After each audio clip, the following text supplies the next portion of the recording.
because of this, I became a down with the slackness, down for the cause if it would stop the whackness, down with Isabella and further that conquest, down with the bitch and shit talk and contests, down with rappers' lies, acting like onsets, falling on the stage, niggas down with the cross dress, never down for the people but stand on their shoulders, down with dirty laws and Jesuits like boulders, down for the count, pull the fangs on the counter, punch him down his throat, put on the yoke and watch him fall down from the top like a scapegoat. I self-law and master, not down with the great hope. If you want to be down, you better lift yourself up like elevators down with locks and alien predators. I hope you get it. Step up, you know you're going down. Rappers fronting like an MC when he's really a clown.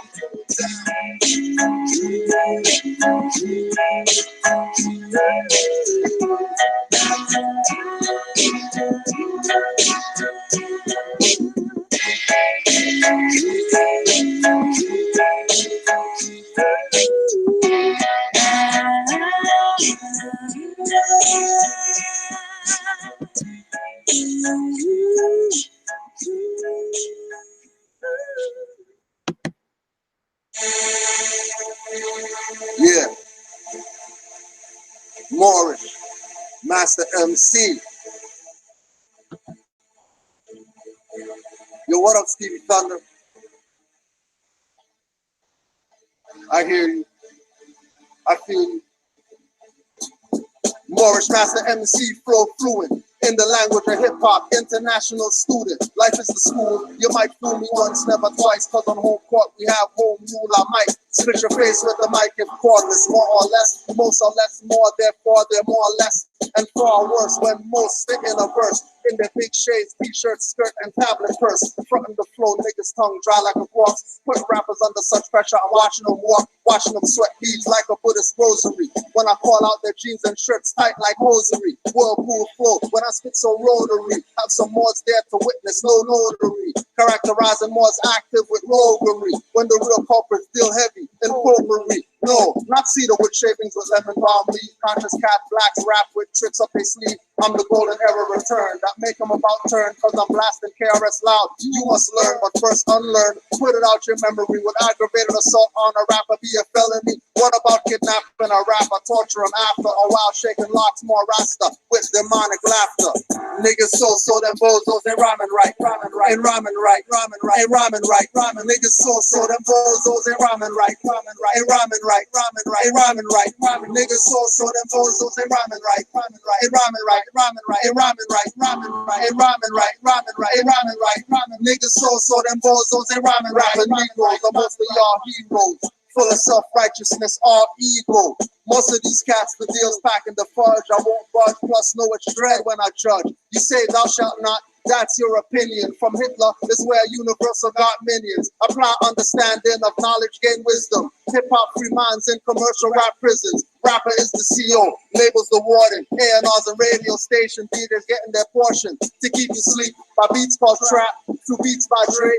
So it doesn't sound like many didn't learn from Shia Ali, Life is a strapped or a movie. Spitting BS rhymes, you lose me and lost me. Rapping Microsofty, can't beat a gun charge and can't beat a court fee. Niggas so them bozos ain't rhyming right, ain't rhyming right, ain't rhyming right, niggas so them bozos ain't rhyming right, ain't rhyming right, ain't rhyming right, them niggas so bozos ain't rhyming right, ain't rhyming right, ain't rhyming right, ain't rhyming right, ain't rhyming right, niggas so them bozos ain't rhyming right, ain't rhyming right, ain't rhyming right, niggas so bozos ain't rhyming right, ain't rhyming right, ain't rhyming right, niggas so bozos ain't rhyming right, niggas so bozos ain't rhyming right, ain't rhyming right, ain't rhyming right, niggas so bozo ain't rhyming right, they not rhyming right, rhyming right.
Moorish Master MC. I don't give a secret about none of your rap.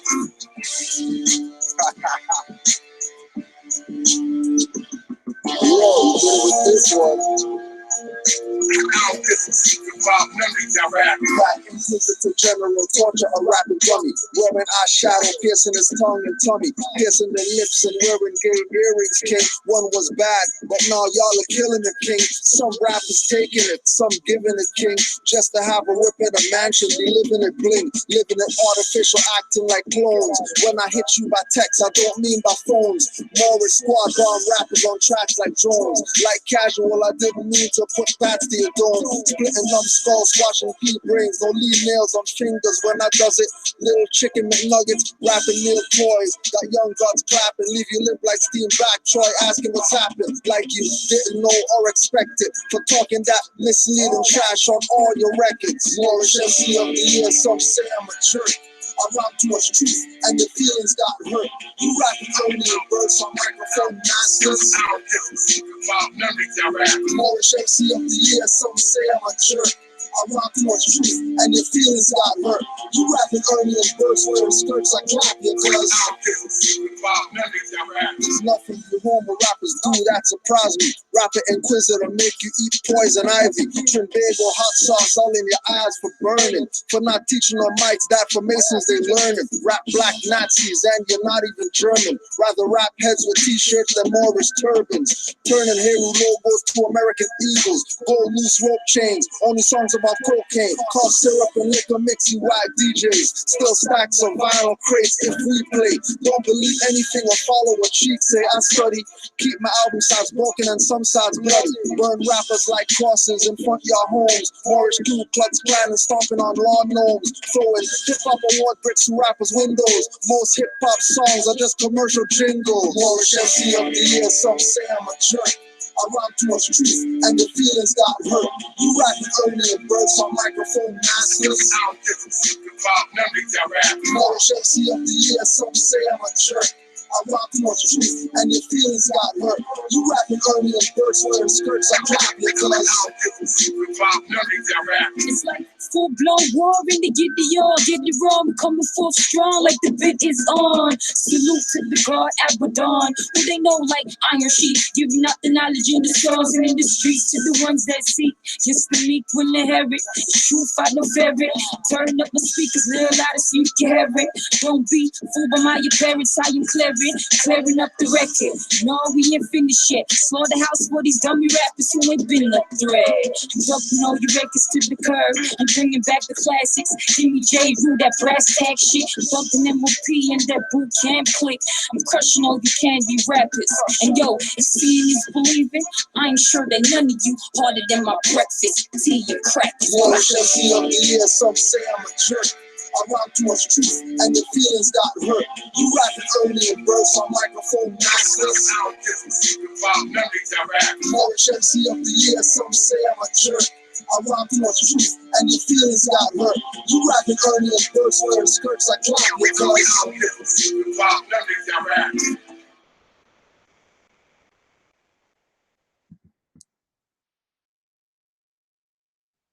Hey,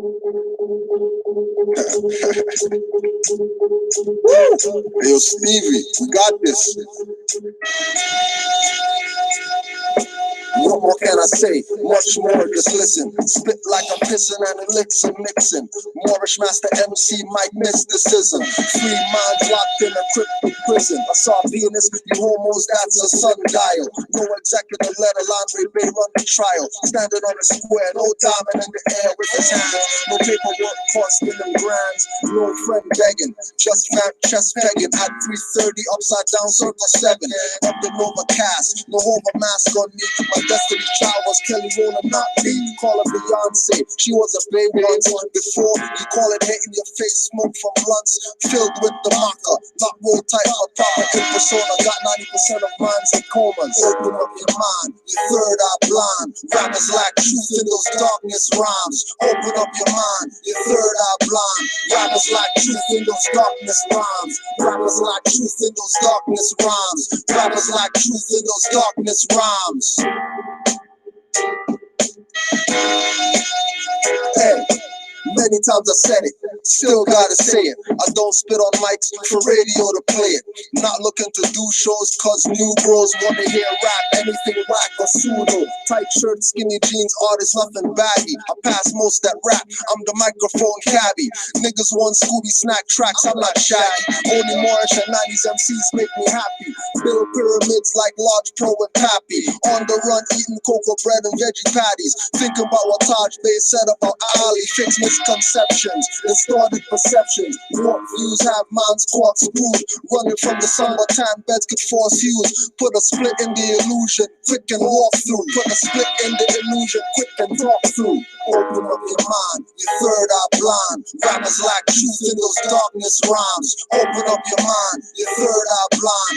Rappers lack truth in those darkness rhymes. Rappers lack truth in those darkness rhymes. Rappers lack truth in those darkness rhymes.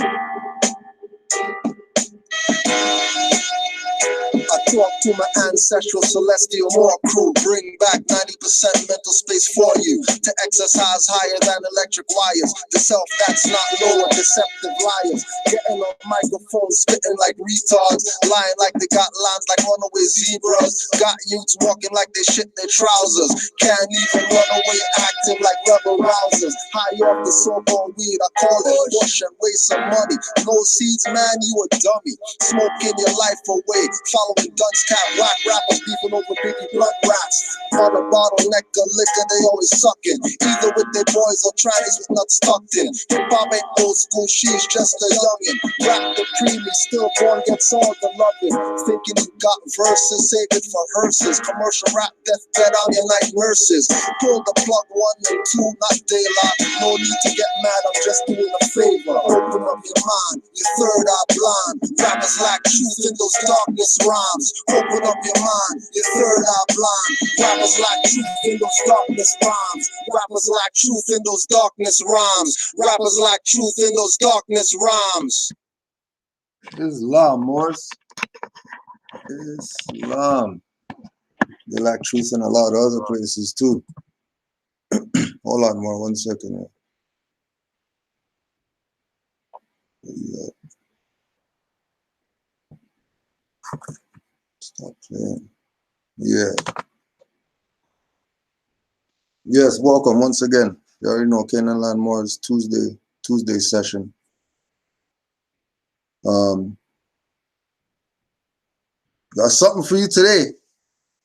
Talk BS, but we'll wait on that, and we'll just start up with honors to all the Moors, peace and love to all the Moors wherever you're at. If you already know what's up, you know what I mean, hand over the heart and all of that. Islam, peace and love. Peace, Moors. You got your shout outs? Yeah, Islam. Just shout out to the Moors in the chat. And Islam and Canaanland Moors Islam, man. opening up their platform. Straight up. Islam. Got a good one today for him, Grand Chief. Well, we got a good one today for him. But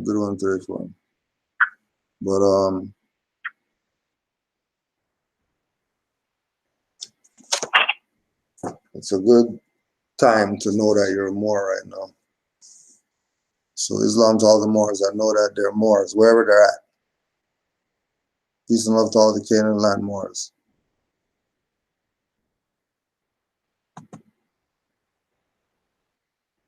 So we're about to see what's good, because it's that same repetitive try to make you think that some club owns what Noble Drew Ali brought. No club owns what Noble Drew Ali brought. Noble Drew Ali brought what he brought for his people, who were willing to use their five senses, think for themselves, and save themselves. Anybody else, you could follow whoever you want, go to whoever you want, watch whatever you want. It's up to you. We deal with the essence of what Noble Drew Ali brought, not just some stuff written on some paper. Because once you read between the lines, you realize that he was talking way deeper than some paper. He was talking way deeper than cards and flags.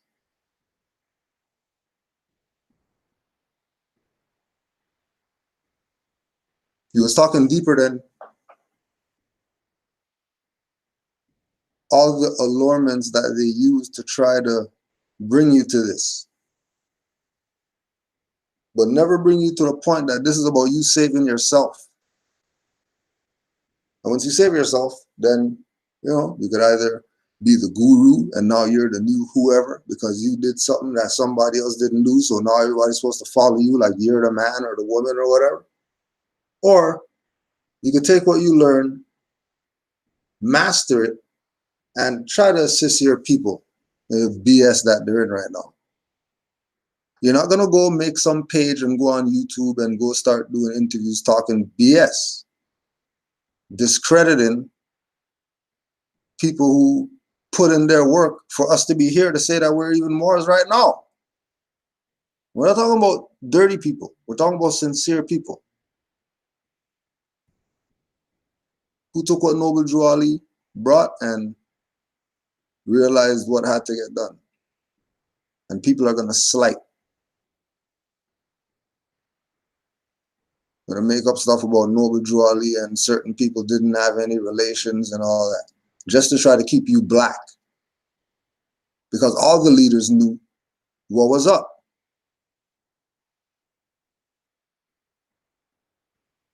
And all of them were circled around Noble Drew Ali and Marcus Garvey.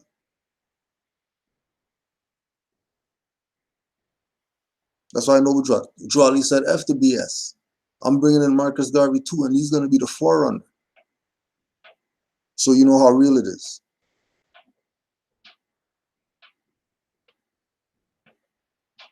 In our time, that there's some people who know generations of people that were with Noble Drew Ali. It's not like this is some illusion. But what he presented was for us to save ourselves. Once you save yourself, then put down your ego, because it really wasn't you. It was Allah working through you while you saved yourself. You tapped into the right frequency that you can tap right into what you need to save yourself. You don't have to go to counselors and go to psychiatrists and solve your problems. You talk to Allah and your problem be solved quick, fast. Noble Drew Ali fine-tuned us to connect that request so that whatever could be granted. And again, when you look at everybody who was around Noble Drew Ali, it showed people became millionaires, whether they got bought out or whether they stayed on their own and did whatever, they still became somebody. Just because they were around him.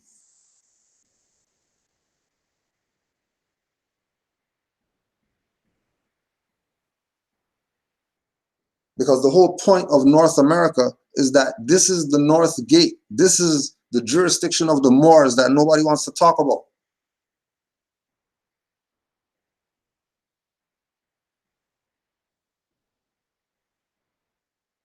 The whole point is for you to save yourself.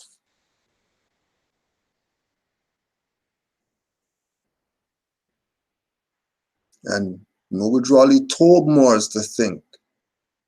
But because people don't want to think, they want to be led like sheep to slaughter, we're going to go in the line and we're going to tap certain sheep in the line.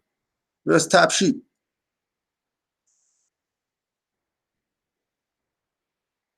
The sheep that moves out of the line to go into the slaughter, we're going to take those ones and we're going to make our herd with those sheep. Because we already know what's up. Trust me. The amount of years that we've been uploading videos, the stuff that I see out there, no way. Some of the videos that we have only have some 10,000 views. No way. Either somebody's robbing our stuff from getting views, or other people are pumping up their stuff to make it look like they get views. Hey. Years. Just go check the record. Go check some of the first stuff that we did 8 years ago, 9 years ago. What views those stuff got? In 8 years? And again, people go to that channel. But like we said, if we're connected with Moors all over the world, and those are the ones who call and say, hey, how you doing? I just called to let you know, yeah, it's South Africa or whatever. All right. There must be people out there who they're not calling and they know what's up.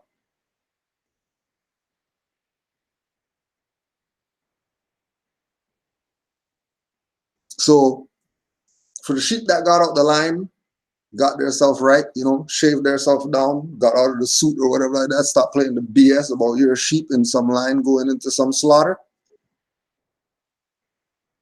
Honors to you. All the sheep still whatever, we're just tapping sheep. We're just tapping sheep. Some of them are going to go to line, some of them are going to go to slaughter. Those ones couldn't do anything about anyways, so F them. The sheep that get out the line, that's who we're for. As far as our jurisdiction and the temple and whatever, we're about unifying. That's where we're at.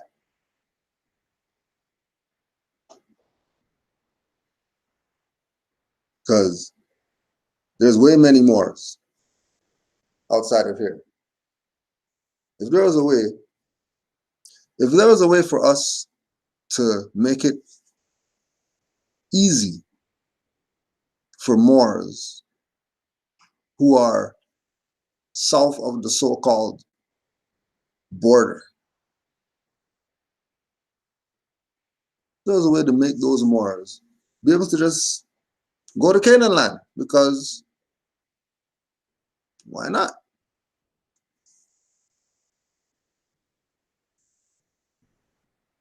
Canaanland would become the new hub for the Moors,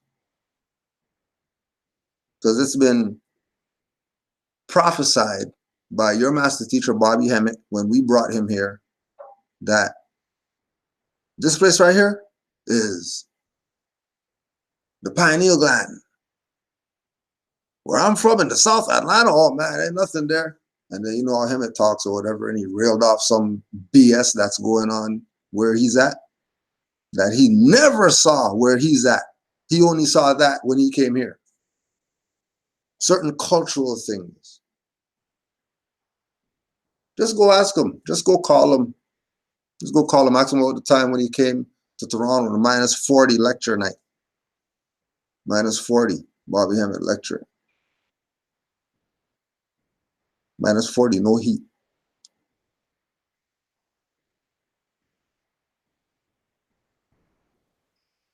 But it manifested. Because it's an energy. Look up Toronto. Look up, see what Toronto means. Just look it up. Just Google it. Ain't nothing crazy. Just go Google it. See what it means. I think that's fluke that means that.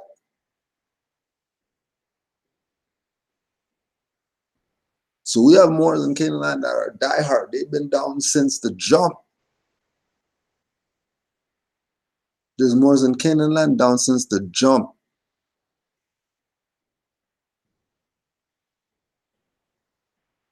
Since we first 08, there's Moors from here that are still down.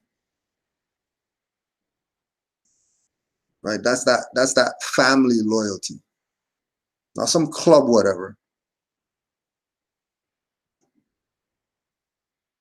That's that more I got you. You just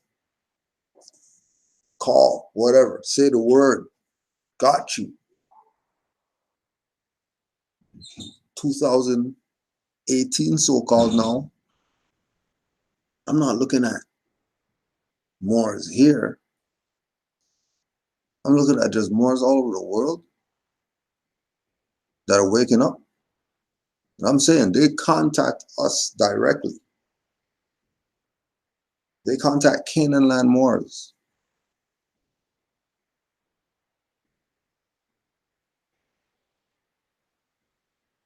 And they say, yeah, I went to RV Bay Publications. Oh yeah, I watched Moreno Bay.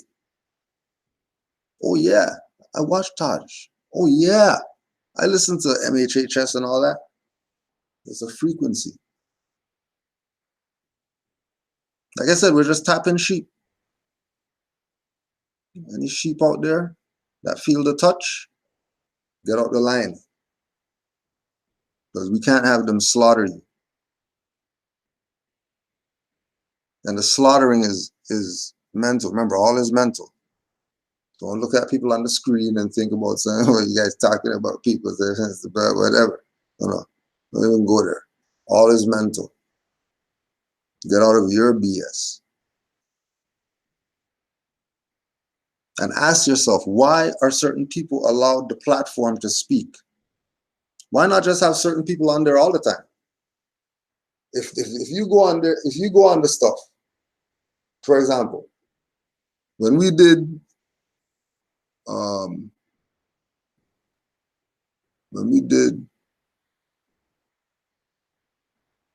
any type of Skypes with people, we didn't bring somebody on a one time.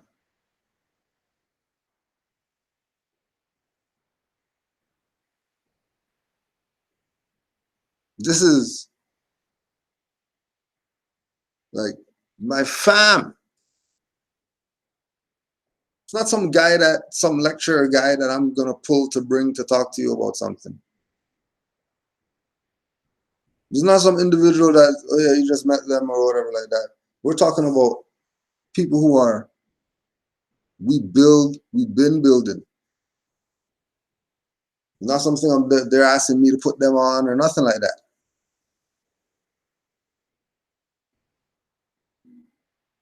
You know what I mean? Like, I'm honored to have Brother Yusuf on the line.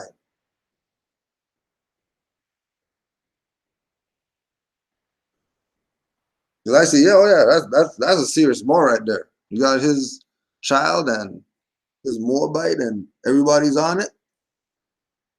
His family's got bays in them and all that stuff like that. This is not, this is not, you know, bring him on and because he's some lecturer guy. This is fam. And as family, we vibrate on a certain frequency that we see things.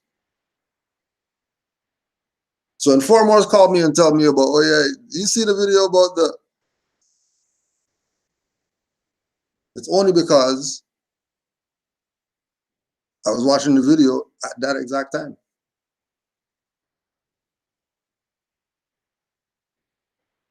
And these Moors just happened to, at that time, present it. There's just Moors out there. They're just, yo, Grand Chief, check this video out. And just send me a link.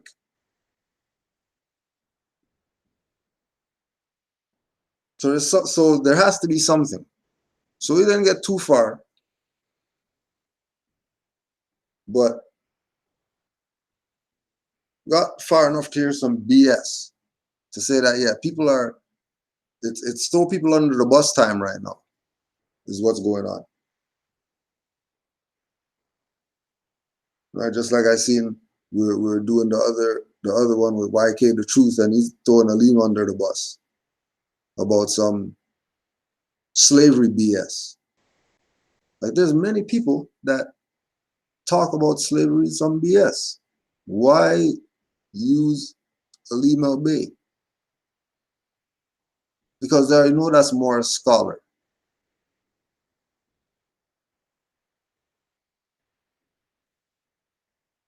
And they know that the people want to be sheep. There are people that proclaiming nationality or whatever out here. They're Negroing hard. Because why? What are the Moors about? Moors are about know thyself. So we don't have time to be wasting on BS.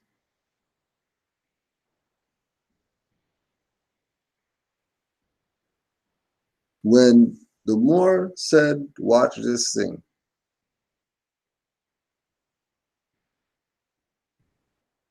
and I'm looking at who it's uploaded by, and then what are these repetitive things that we've acknowledged right now about people who are coming to say they're going to teach somebody something relative to Moors, but they don't have their fez or turban.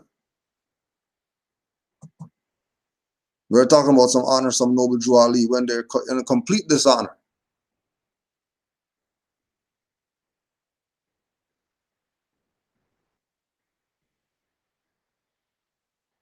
And making claims with regard to what we know is us being active Moors. We're in the public. We're not in private with this. This is something that we're open about. And for people to connect Moors just living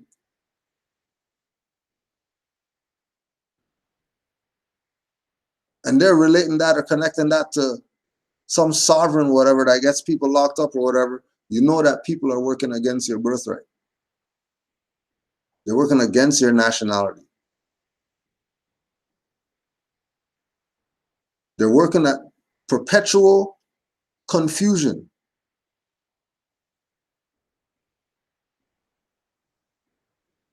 Because this is the electrifying age that Noble Drew Ali was talking about. That man's going to be not knowing where the hell he's going. Because the electrifying age. People still in the Stone Age.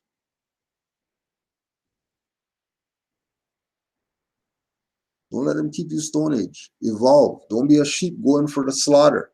There's not some club that some guy is going to come and make you think that, oh yeah, well, because I went to court and I got the suit of the whatever, now I'm the queen of the goddess kingdom of the Moors and you need to join my stuff.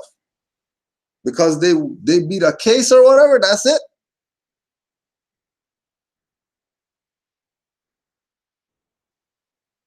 And again, if Noble Drew Ali told you that this is your birthright, how are people claiming to be some type of sovereign authority over your stuff?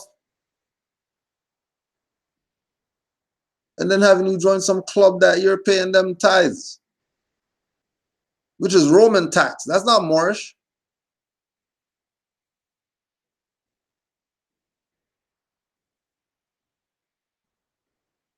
There's a lot more. I don't know if you got any.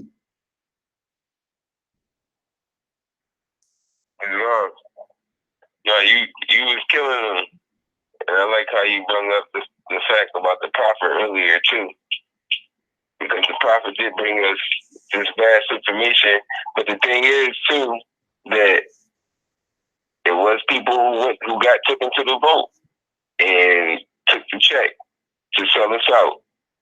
And I want to, I just had it. I want to show in the book where we are all Moors from Manor Majid, how he states that in 1930, Farad Muhammad started off with 120,000 members. after Noble Jew Ali had died, and he had them making clothes and like the sewing machines and stuff like that, and he had took the word, he had given the word Muslim instead of what Noble Jew Ali had said was Muslim. That was in the book, We Are All Moorish from the Moorish, showing that, even, we already know that it's always our own that's selling us out. Because, like I said, 120,000 members that was with the Prophet. My thing is, too, I got the question is, how could one dude influence 120,000 people to just go with him, unless, like the Prophet was saying in his letters to be read before every meeting, he was even seeing the sellout in front of him. Exactly. People was already selling out. Exactly. Because 120,000 people is crazy. I thought it was 30,000, and then I looked again. I said it was 120,000 people. That's crazy. That's crazy. Almost a quote unquote whole city.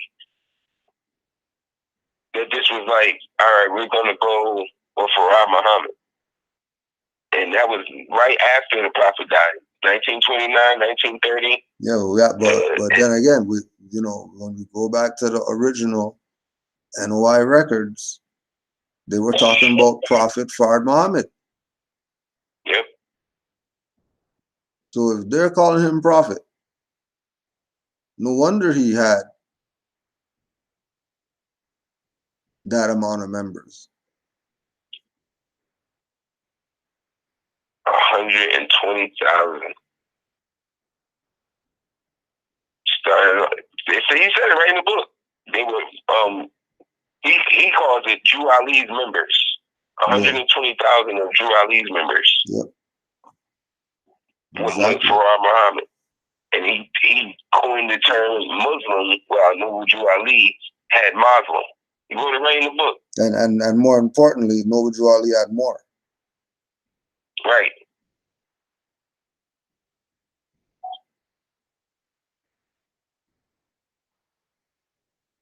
And that just sits with me crazy, because in 2018 right now, to this day, everybody know about the Nation of Islam and stuff like that. Yeah. You know what I mean? They all do the honorable Elijah Muhammad, so all of that. And I'm like, that is crazy. Yeah. 120,000 back then. That's no Facebook, Instagram, nothing. You got 120,000. Yep. And that was and that's their foundation. Yep. That's their foundation. But again, like, it's not because we were talking about how, it's interesting when you look at the Fez and the significance of the Fez relative to people teaching, right? Oh, you know what? We got more important stuff to do. All out of that, boy. Peace, more. Peace. Yo, what's good, more? Oh, peace. All right, hold on. Let me merge in Brother Yusuf. Yes, assalamu alaikum. I'm here. Peace, sister. How you doing? This is Brother Kudro L. I am good, and how are you? Everything is peaceful. Everything is peaceful. We also have Brother Yusuf on the line. Thank you. Peace, sister. How you doing today? Peace. I I am actually good. I have to apologize. I'm kind of recovering from a cold, so if I sound a little bit muffled, it's because of that. I'm trying to recover my voice. All right, no problem. You take your time and drink your tea. Yes, I'm good. I'm good. Thank you. All right. Well, we'll start with one of the brothers, Brother Yusuf. He or actually, you could probably tell the story. How do you find the video? What does it mean to be black video? The video that I was on. Yeah. That was a question for Brother Yusuf to sort of intro you, because that was the first video that I think he saw of you speaking. Yeah.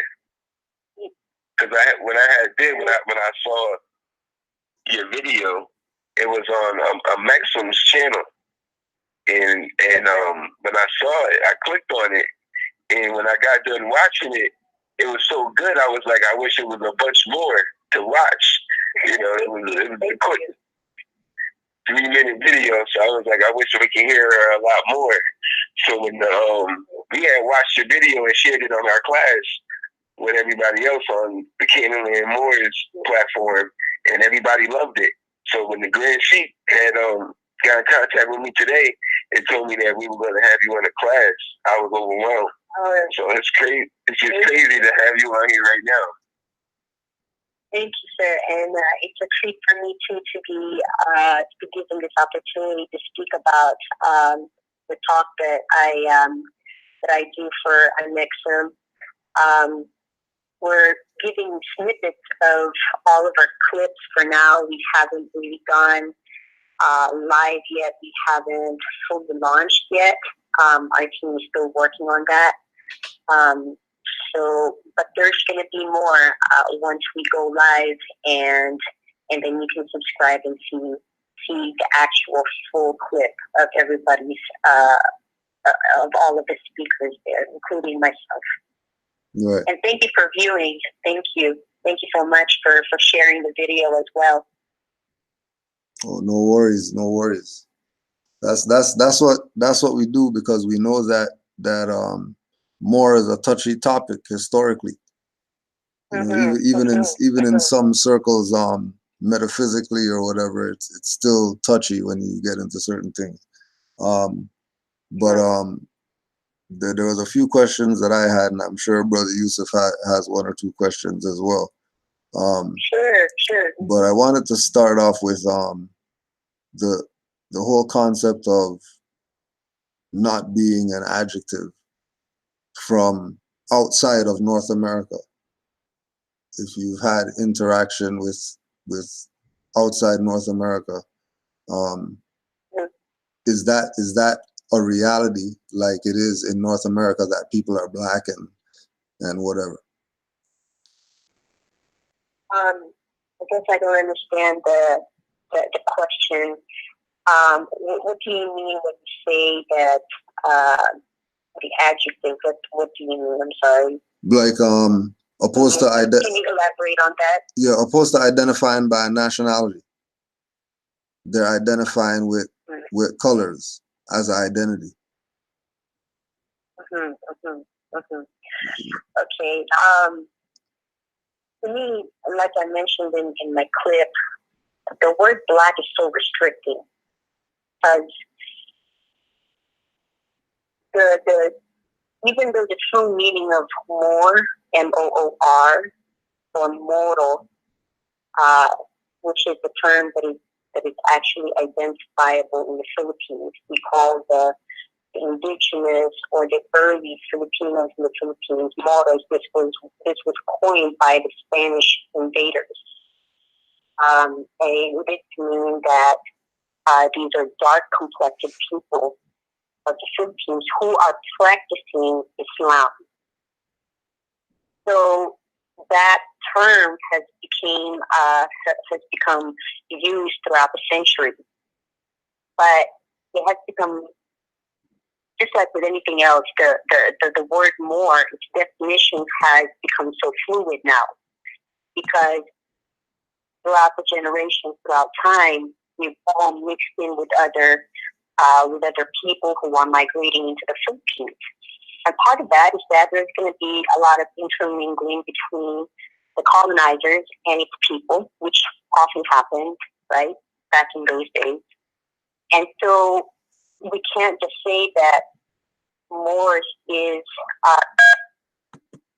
just to a group of people who are dark complected, because as you can see, if you actually get to see my appearance, I am not so dark. I'm not considered dark in the Philippines, but I consider myself Moro because of what I practice and because of what I know of my history. It's just a matter of me studying more about my history in the Philippines and where I come from. You know, so what I would like to say is that I think we need to move away from using the color as to define the word more. I don't know if that makes sense. Yeah.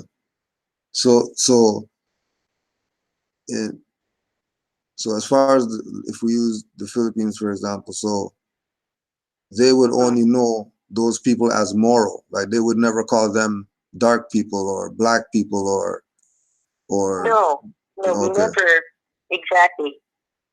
We never use the color to say that we're referring to the Moros of the Philippines as black. We never use that word in the Philippines. You know, to call them that. We can definitely call the different tribes according to their names, like Ifugao or Negrito, which is another tribal people in the Philippines. Zamboanga, you know, and these are all Moros, but some of them may be light brown, some are darker, some are actually a little bit darker, you know, dark complected, or Nubian, if I just say Nubian colors. So there's so many hues, and that's why we just have to call them specifically according to the tribe's name, or geographically speaking. I think that's probably more specific. Mm-hmm. We should call the people according to the geographical location.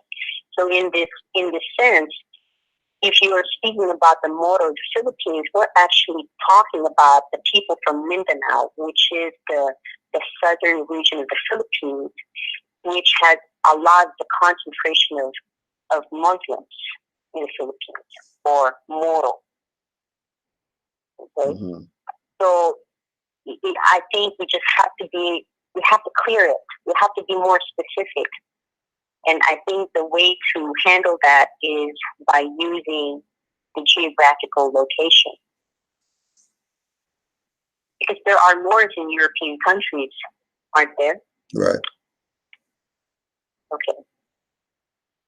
So I think we have to be more specific. Mm-hmm. Brother Yusuf, you had any questions? I'm just enjoying right now, but I would if you don't mind, if you can go in a little bit on the Moorish history in the so-called Philippines, and how like the indigenous people or like their cultural practices or whatnot that you know about. Mm-hmm. I'm not a scholar now, and by profession, I'm not a historian. These are just all of my reading materials that I have done in the past. A lot of the research that I have done, I've taken them from, I'm not sure if anybody knows this scholar, Dr. Runoko Rashidi. Yeah. Does that ring a bell? Yeah, we're familiar with it. He did a very good article, and he has done extensively a lot of writing on the first people of the Philippines, the first Filipinos. Mm-hmm. And the first Filipinos were coming from African descent, from Africa. Back in those days, if we're looking over 100,000 years back, the panacea, or the way the continents were formed, they were a lot closer in parameter versus today, where we are a lot farther apart. But the first Filipinos came from Africa, and there are actually evidence of that, remnants that were found in caves in the Philippines. And they lived, they basically ruled the most of the Philippines, and it was an Islamic rule. Okay, so these are pre-Spanish colonies. This is pre-colonialism. So there's definitely an empire that's ruling the Philippines from Africa. And you can see a lot of these documents that does prove that. And even when I was going to school in the Philippines, this is part of the history, and we learned who the first people were in the Philippines. And the first people were Africans. And then later, there's some more people that came over from Malaysia, and then another tribe came from Indonesia. And all these people intermingled with one another, and that they were living peacefully and harmoniously with one another. Okay, so but they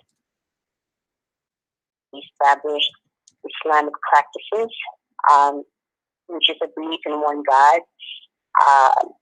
They established technology at the time, even though to us it may seem primitive, but they have established all of these tools and knowledge that paved the way for all of the new generations to come about today. So, that is what I can speak about on Moorish empires in the Philippines back over 100,000 years ago. And I would really recommend that you all look into Dr. Leonoko Rashidi's writings, because it's quite extensive.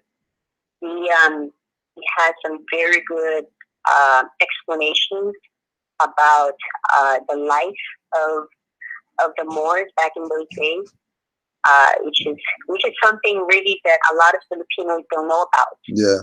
So that's why it's so good to have a Maxim around, so that this is something that I can bring over to my country as well.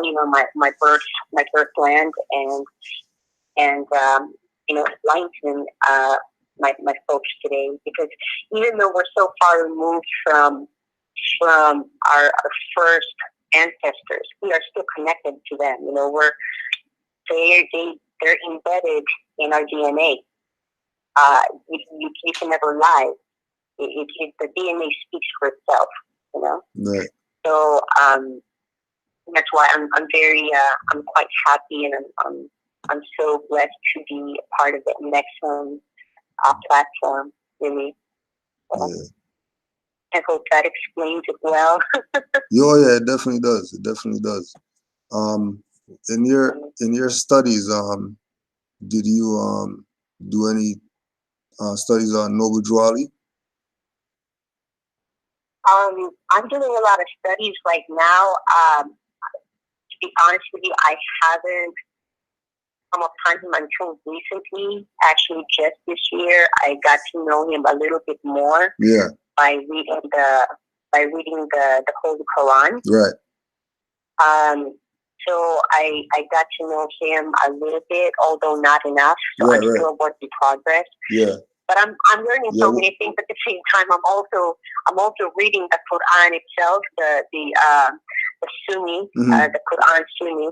Right. And so there's some things that I'm trying to connect in my head that is still unclear to me, to be quite honest. Right. That I'm trying to piece together. Well, if you had any questions, if you had any questions, you could ask those too, if any come to mind. I will see if we can. Okay. I don't have anything to mind right now, but right. But yes, thank you. Yeah. Yeah. So as far as what you've researched or found out so far, what picture did what picture is being presented to you as far as his teachings and what he brought? Of Prophet Noble Drew Ali, yeah. Okay. Like I said, I'm still reading the Quran, to be honest with you. So perhaps maybe if you invite me next time, right? Okay. I can speak more about it. Right. You know, because I don't wanna say something that that might I be am not right. very sure of yet. Yeah. You know, yeah. like I said, get you. there's a lot of things I'm trying to mind map in my head, but I'm trying to process. Yeah. And I prefer that I do my full reading on the Holy Quran, because it's really it's a very short book, right? Mm-hmm. I do have a copy, and it's a very small book. It's very thin, and I just haven't had enough time to to spend a majority of my time reading through it. But so far, what I've read so far from it, it is something that is in alignment with my philosophy. Okay, Mm-hmm. so I can say that much. But anything more in detail, let me just withhold on that for now, because, like I said, I want to be able to fully read it and then do my own research as well. Right. Do some extra readings. Not just the Holy Quran. Because that's how I do my research. I always want to validate it with another reading material and another to actually validate what I'm reading. So right. It's just a process that I do. Yeah. And if you don't mind me asking, what philosophy are you practicing? I'm sorry, say that again. What philosophy are you practicing? Or school of thought? Philosophy? Yeah, spirituality or school of thought or. Okay. Yes. I am Muslim. All right. Okay. But I don't like to label myself as Sunni, Shia, right. Or anything like that. To me, the word Muslim is someone who is peaceful, becoming peace, and our submission is to God, mm-hmm. Allah. So that's my code of Muslim. Islam. No, so yeah. All right, sis. Well, we appreciate your time very much. Again, if you wanna Thank you for this. Oh, no problem. If you wanna put out anything, sites or whatever you're working on, so people could know how to find you. Okay. My separate personal website is actually www.healthluminary.com, and you can actually there will also be a link there to go to Annexum. Annexum is just one of the projects that I'm working on. But by day, I'm actually a health practitioner. I help people with their health. I'm also a mind-body coach, and they can find more information about me at healthluminary.com. But if you are mainly interested on Moorish science, histories, and all of the topics associated with philosophies with Moorish science, you can definitely go to Annexum.com and sign up over there, so that when we actually release the complete platform, people will be able to have access to all of the videos where we're releasing the full clips and all. Yeah. One more question. Somebody asked, what inspired the name Annexum? I did not actually have anything to do with the name Annexum. Oh, all right. But I know that it is something that was, from what I know, Annexum is actually the original name of Africa. Right. According to some readings that I read. Yeah. But I was not actually one of the deciding people who named the platform that way. All right. Okay. All right. Yeah. No worries. I want to say, Islam to Brother Navi. You still there, boy? Everybody's on mute right now. I'm still here, Brother Yusuf. All right, boy. So I got one question, because while you were going in on the history of the Moors in the Philippines, did the way you explained how the knowledge they brought, or like how you went on how they were part of the empire, I was just wondering if you, in your studies, because it doesn't sound like they came over as any slaves. Now, did you see that? No, they were not slaves. We only became slaves when Spanish invaders came, but no one was a slave. That is I really don't like it when people say that. I'm just gonna be honest, you know. I'm sorry. No, we don't either. No, actually, no. We don't like it either. Actually, no, please don't. You did not offend me, my brother. You did not offend me. I'm just saying that the first Filipinos were not slaves. Like I said, you know, everybody lived in harmony. What I'm saying is that I get upset when Filipinos now tell me that it's a good thing that we got enslaved. There are people in my country that think that way. And I always challenge this thinking. Because just because people were wearing cloths or whatever, or were not fully clothed, has nothing to do with our greatness. You know, I can be naked and still be great. You know, just to be, right. You know, just to be honest. No, the first Filipinos were not slaves. They came over to the Philippines, settled there, created an empire that was thriving, where no one is hungry. Sure, there may be probably some tribal conflicts here and there, but for the most part, people were living in harmony, and they are actually thriving from the environment, from the community that they all created. You know, there's a rule of law, of course, as always. You need that as communities grow. But no, none of my first ancestors, none of my ancestors were slaves. No. And perhaps that is a thinking that we all need to be careful of, because the moment you put in your head that your ancestor is a slave, you know, you're going to affect the way you behave today. You know, there's these generational effects, and even though the Filipinos, soon after Spain came in the 1570s, are still mentally affected by this enslavement, because we were enslaved by 3 different people. First was Spain, and then Japan, the Japanese, and then later on America, Caucasian people. Okay, so there's this.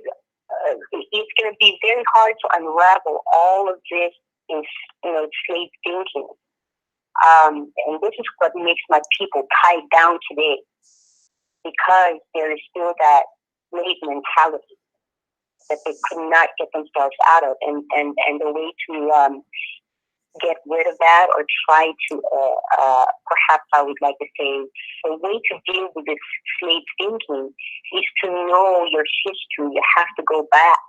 You have to go back to the time when our people was great. You know, imagine the kind of mental and emotional and spiritual feeling you will get when you get to know, oh my gosh, I come from greatness. You know, I come from that, and you have to believe it. And the only way to believe that is you have to know your history. You have to learn, and you have to study. It's our responsibility, according to what Dr. Jose Pimienta gave. It's our responsibility to know where we come from. Mm-hmm. No one else can do that for us. And this is what I'd like to, you know, to share with my fellow Filipinos, and as well as our African brothers and sisters here living in America. You know? Yeah, they need it too. We come from greatness. We do. We really do. We come from greatness. Yeah. Right. There's power in that.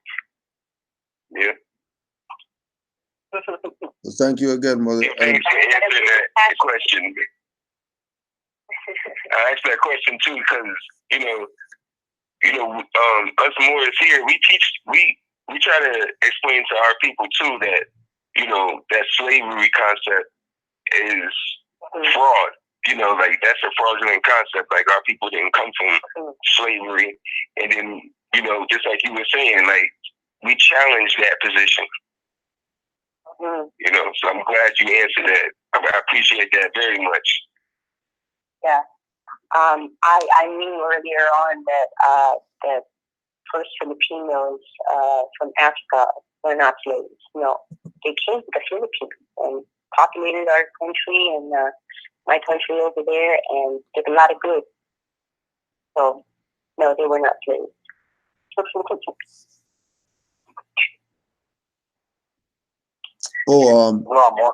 Islam.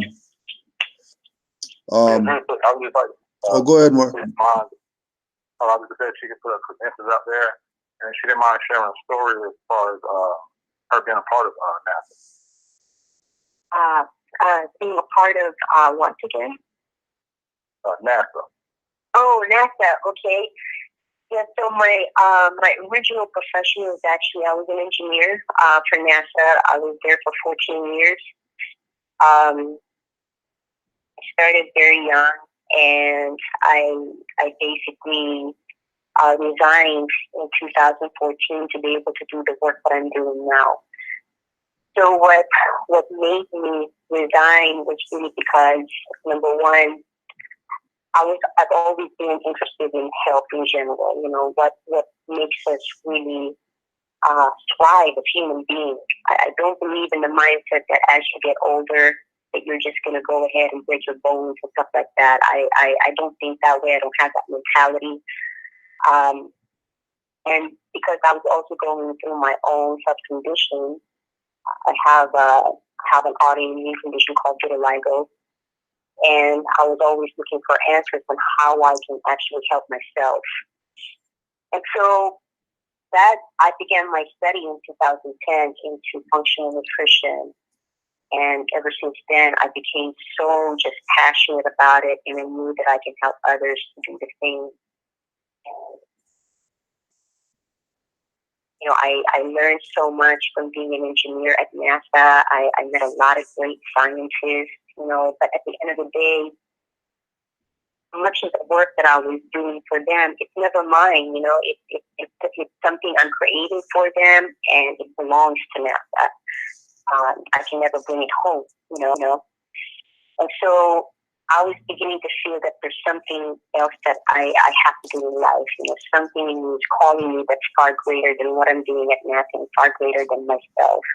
And so in 2014, I decided to go ahead and make a huge leap from engineering to becoming a health coach. And I began my studies in functional nutrition, and then a year later, in 2015, I began my work for health luminary. And ever since then, because I've always been a truth seeker, doing my core services as health luminary, helping others become well, helping them with whatever ails them. A lot of the people that come to me are oftentimes are at the end of their road, where they no longer know what to do, because their doctors are constantly just, not giving them the proper solution for their health complaints. Okay, I'm not a doctor, just so y'all know. So I don't diagnose or treat any disease, but I just really help the person modify what they're eating. It always starts there with the food that they eat and the thoughts that come into your head. That is also part of, your overall well-being, the people that you surround yourself with. So my approach has always been holistic. I attack the food that they eat. I run some tests on the individual to see what's going on in their gut and their hormone production. And at the same time, I'm also helping them how they manage their own thoughts and their own stress and their own emotions and feelings. So that is the bulk of what I do today. I also offer workshops when it comes to resiliency. So my workshops are always about how does one manage their stress when their environment is chaotic, and being resilient, having a resiliency attitude, and having emotional intelligence is very crucial in today's times. These are great skills to have. Because if you are not able to manage your emotions, and if you're not able to manage your own self, everybody got a baggage, okay? If you're not able to cope and handle and face that, all of these things that is going on with you is going to bleed through. It's going to bleed through the relationships you have with other people, your family, your friends, and significant others. So I take my work seriously, and I love it. And throughout the period of me working as a health coach, I don't know, I met the right people. the team of Amexum, it really just landed on my lap. It happened in a very moment that I just happened to be speaking about something, and one of the staff and one of the videographers, and actually the director of the Amexum, heard what I was saying and became interested in my thinking. Mm. It just so happens that I was talking to one of the speakers about Moorish people in the Philippines. And we're talking about metaphysics and talking about time in general. So he didn't expect that from me. Mm. And that's how I actually got the position on Amexum. Right. Yeah, it was fate. Yeah, and that's, that whole story that you told sounds like something that a Moor would experience from our perspective in order to connect themselves to this information.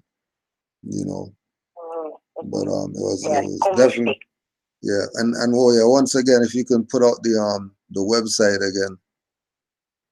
Okay, so my personal website is www.healthluminary.com, and of course, Amexum is amexum.com. Well, again, we appreciate your time. Thank you very much. Thank you so much for having me on. Thank you so much. This has been great. Yes, it was. It's really fun. Very powerful. Peace, Moor. Do you have any last comments? Give thanks very much for all the work you're doing and all the work you're going to be doing. Give thanks for that very much. Thank you so much. Thank you. Brother Navi. Peace, Moor. Peace, Brother Kujo. I'll talk to you later. All right, you want to send a little shout out or anything to anybody? Peace and love to all the Moors worldwide. I get back to the sister. I reached out to her. You got right back with me. And like I said, I really, really appreciate your time. Thank you, Brother Navi. I appreciate you too. Thank you so much for this. All right, peace and love, Morris. Okay. You all have a good night. Thank you so much. Thank you. Goodbye. Yes. Yeah, Moor. Yes, ma'am. So how was that one? Yeah, Brother Navi. I think he's gone. If he's still listening, you the man for that one. You the man for that one. Tell me right now. You the man for that one. What more do you want? You the man. You the man right now. The man. You the man. Yo. Moor always pulling something out his face. Always pulling something out his face. and then you know how Moor and then you know how Moors do. You know how Moors do. Moors are humble, right? So Moors gonna say, "Nah, it wasn't me. It was Yusuf because I saw the clip on his thing."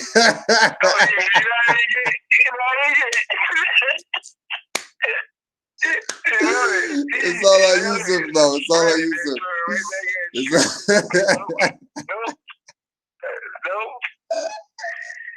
She came on, the mother came on here. Oh, that was good. Destroyed it. She destroyed it. Destroyed they make it seem so easy. When they over here yelling and screaming. That's the good part. 90 books to prove it. And they do all that's the good part. That's the good part. The good part is that, it's just so easy. Oh yeah, and that one is also for the mothers too, who honors to the ones who already repped it. But for the ones who need some inspiration or whatever, because you think, whatever, okay, well, we got the NASA engineer to tell you.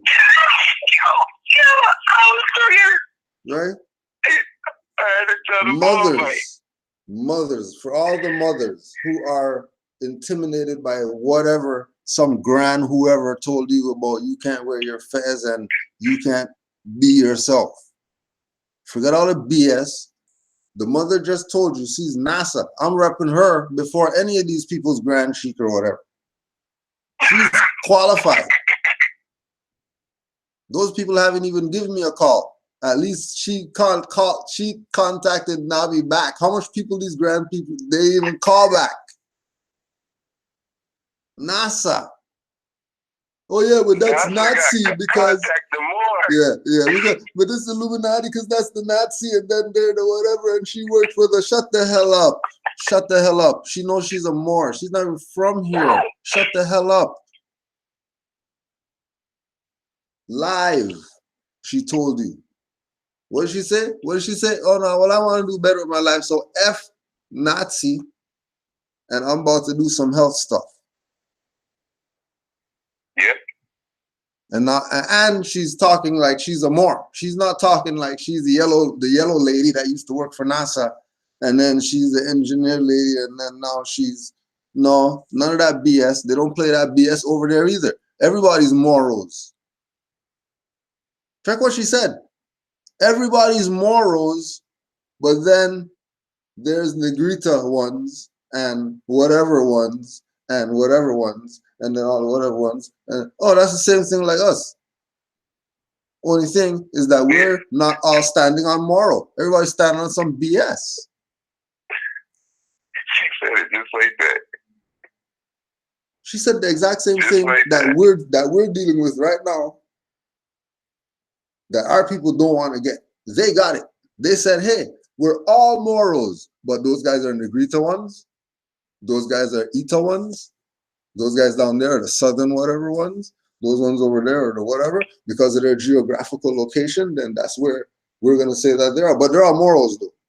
Like, don't get it messed up like they're different. and then what did she say? And then what did she say? That there was no... And she said there was...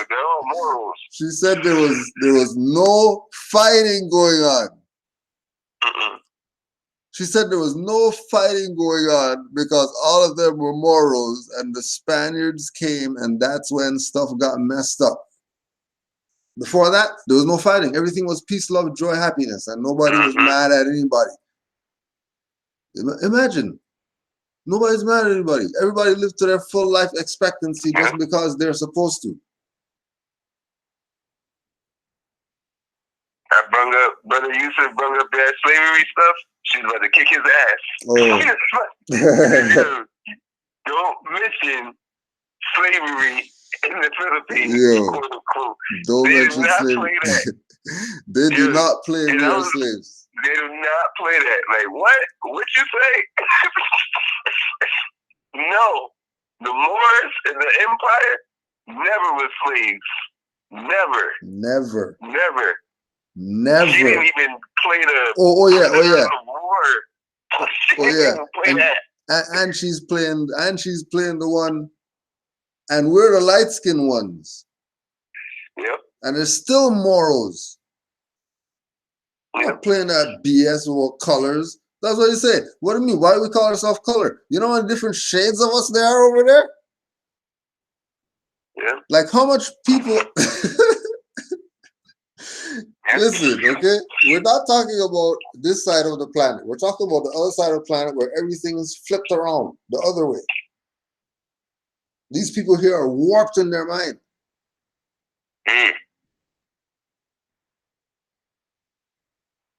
It's flipped over there. She opened my eyes to the definition of American, the copper tone people. Yep. That's restricting. There's so many. Too many. There's so many shades, right? There's so many shades. You got a picture up? I'm not watching. You got a picture up? Yeah. Yeah, that's the Moor, all right? All right? That's the Moor right there. Boom. Yo, like they have, and check this one too. They have so many different colors over there that they can't call themselves colored, not even colored. They're like, forget that. We're not doing that. Forget that. Why are we gonna? There's like 50,000 different shades. If we want to break it down by shades, then like everybody has to have their own personal color for themselves. You can't have. It's crazy. As soon as you ask the question, that's the first thing. You bring it up. You try to throw it in there like, colored, adjectives. They're so not used to that. She didn't even know what you were talking about. She didn't know what you were talking about. And the plan even worked better than I thought. She was like, I was like, oh yeah, they don't play that at all. At all. She was like, yo, hold on, what is you talking about right now? Had she didn't even know what you was talking about. Had me. I didn't want to laugh that to make her feel bad, like it was her that did something. But I wanted to laugh so bad. Yeah, I laugh so bad. She didn't tell her, hold on. Like, oh my God. Spazzing at the chat. Like, see, they don't even know what we're talking about. They don't know what we're talking about. You guys over here. Count the circles. They don't even know what you're talking about. She's over there trying to be polite. Fix her question and stuff. Like, okay, we don't know, right? We don't know. Moors don't know, and everybody else knows something. But Moors, don't listen to them because those guys get arrested or whatever. Okay, well, she came and said everything that Moors said. How come she didn't get arrested? Yep. How come you not call her sovereign citizen? How come? Huh? Because she's a Moor. Okay, so you accept her, then what the hell? Why you playing around like you don't know what's up? Ronoko Rashidi? Hey, Ronoko Rashidi? How come we don't hear about you talking about the Moros of the Philippines? Right. Now, she's using you as a reference, and then she's saying that in her studies, you talk about the Moros. Now, when I've been listening to Ronoko Rashidi for as long as I have been, I never hear him talk about no Moros like that. How she's talking. Not like that. Not like that, how she's talking. She's talking. Yeah, she's talking like she's translating to how she knows what it is. Not necessarily that he said it like how she said it. Yeah. Because trust me, he's not on some favor of Moors. And I've never heard him go in no detail about any Moros. Yeah, that's another prophecy right there too. Prophet told you, he said, I came to you more, so you need me the most. Yep. They prove it. They're good over there. She got this photos. Oh yeah, we're good. I know about Noble Jewelry. I'm reading about him. You know what I mean? But as we can see, we needed no bourgeoisie because we didn't have no idea about being no more until the prophet came. Yep. Them over there, they already knew they was good. They already knew They what was was up. good over there. Yep. And that's the other thing. I'm like, okay, so she didn't go to the temple, but she's a Moor. She's a Moor with an attitude. She got an attitude. So, attitude. I can hear it. Yeah, I'm not playing. because she's NASA. I wouldn't be playing either. Yep. Yep. That's we like talking about this colored slavery stuff on me on the phone. Yo, that's like the Moors. That's like when you deal with the military Moors. Sometimes they say stuff. You're like, oh, like, oh, he's serious about his birthrights. the freaking everybody out. She said, I'm a Moor, NASA engineer. Y'all want to play over there playing games? Go ahead. Not playing. Yeah, they play all that. When you call that. But we know we're Moors. We don't do that fighting stuff. You know we're Moors. She came on there and laid it down. Like, yep, they do all that. Oh, we this, we that. But they know we all Moors. They know that. They know we not slaves. They know we not slaves. We're not slaves. Make sure that threw me all the way off. Yeah, that one was a far left. You know, that one was a far left. That one was far left. The lady drinking the thing got it right in her face. Right. Oh yeah. I wanted to be the bug on the wall when the Moor was at her lecture and he saw the Moro start talking about the Moors being in the Philippines. Yeah. I wanted to see his face. Yeah. Like, wait a minute, what? In metaphysics, what? Like, wait a minute. Because he had to go talk to her after. Like, I gotta talk to her. Yeah. I gotta talk to her. Yeah, that's not normal. That's not normal talk. Not normal talk. That whole scenario, how that played out. You think it's not the Moor's turn? Like the grand sheik when he got on the phone. It's a great time to be a Moor right now. Hey yo, straight. Yeah, you watching it. We witnessing it right now. Yo, it's manifesting right. Mono from the so-called Philippines. Yep. Got on there and told us.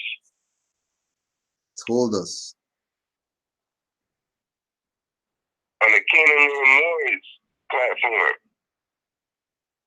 Feathers up all the time. No feathers up, no feathers on the table. None of that.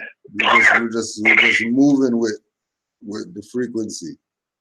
Just moving with the frequency. Just like we're saying. You know what I mean? We are all Moors. Yes.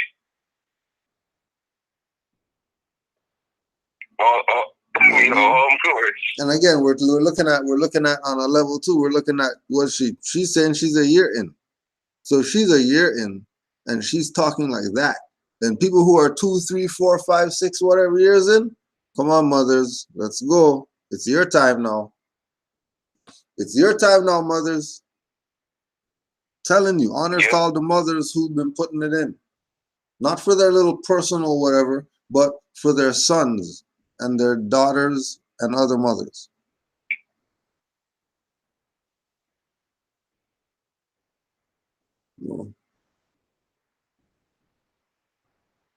Because there's mothers that earned it.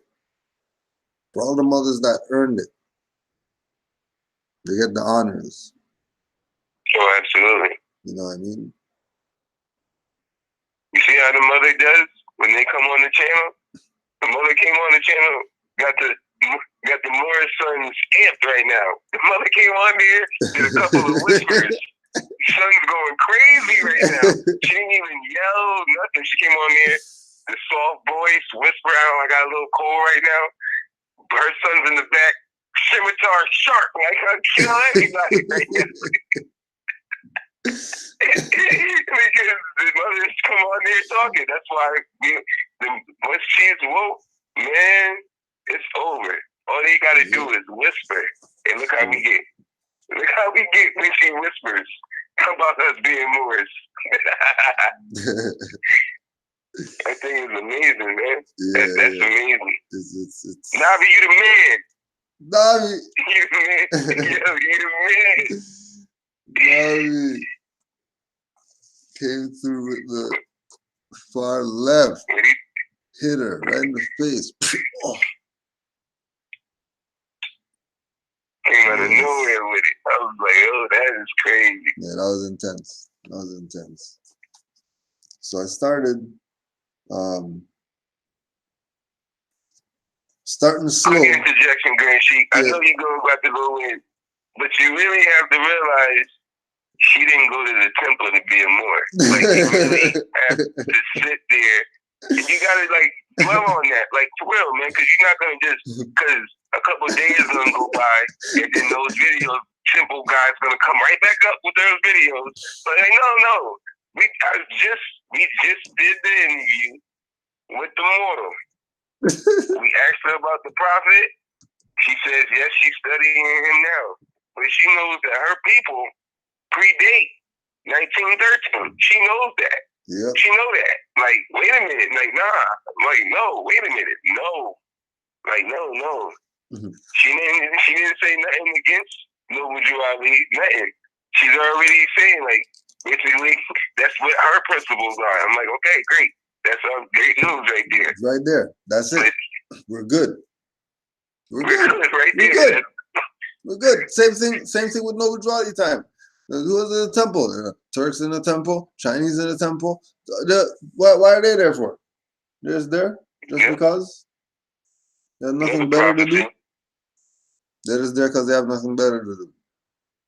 Nah. As soon as she said it, I said, "Oh yeah, he told you I am a universal prophet." As soon as she said it, she said, "Oh, it goes with my principles." I said, "Oh yeah, I am a universal prophet." I said, "Yeah, that's right." He's universal, and what he said should make sense to her. Mm-hmm. You know, it's manifesting. She didn't. I'm pretty sure she didn't go to the temple to get that her Quran either. Oh, that was a low blow. You didn't have to go there. No, telling you. Because it doesn't say that in the Quran at all that you had to go to the temple to get it. It doesn't say that. Yeah. It doesn't say, but they will make you believe that you had to go to the like. How'd you get that? Like, you weren't supposed to get that unless you came here. Yeah, you have to come to the club. Don't play it. Don't let them make you fall for the club. Club the Mono got rid of all of that. All of that. So that's fraud. Then they can no longer say that ever again. No more.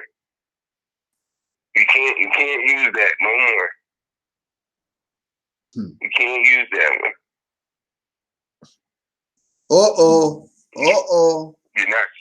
You're not controlling the birthright no more. That's amazing. Motor came on there and shattered that. Like, no, that is not what it is. You know what else? Them saying that you have to come to the temple to be a Moor is very restricting. I'm gonna start stealing that word. The vortex is open.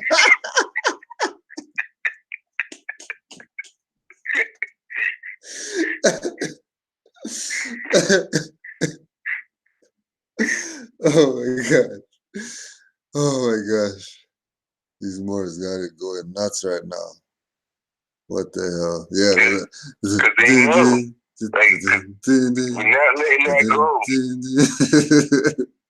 There's a natural mistake. Don't forget 9:30. Eastern Standard Time. So I started to slowly take in this book right here. Finally getting in it. And this is crazy.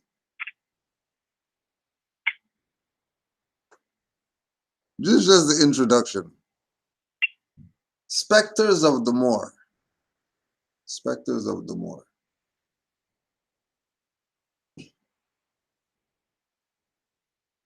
Just the intro.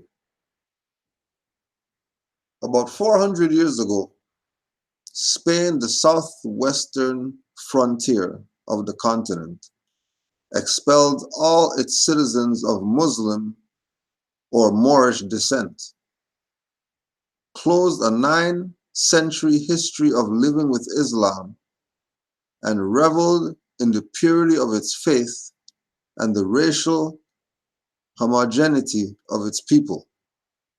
The Moor became over time a bad memory of the past. But Europe's expansion across the Atlantic in 1492 and eventually in Africa and Asia, they give a timeline. That's a timeline, right? When they said after 1492, which is the fall of the Moors, their expansion across the Atlantic and eventually in Africa and Asia would mean they did that later then. Then go Africa first. Upset the world order and threw all nations into the vortex of a European-defined globalization. Soon the Muslims who had come to Europe first as conquering warriors in 711, then as grand chiefs and caliphs, who turned marginal Iberia into the most advanced nation in Western Europe, returned to the continent as lowly immigrants, determined to eke out a living, but resolved their commitment by their faith and ways. It got more hard.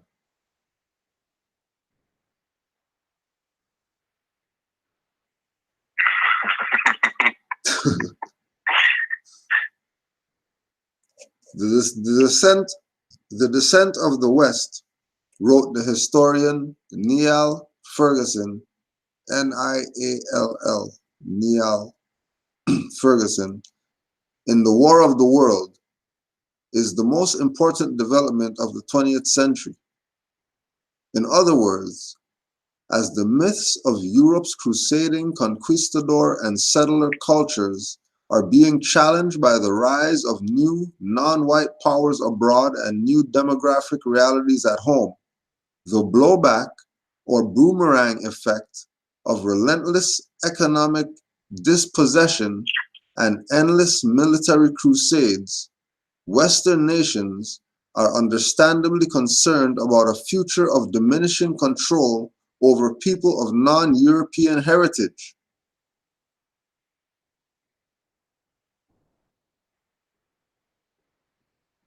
Westerners are concerned, are understandably concerned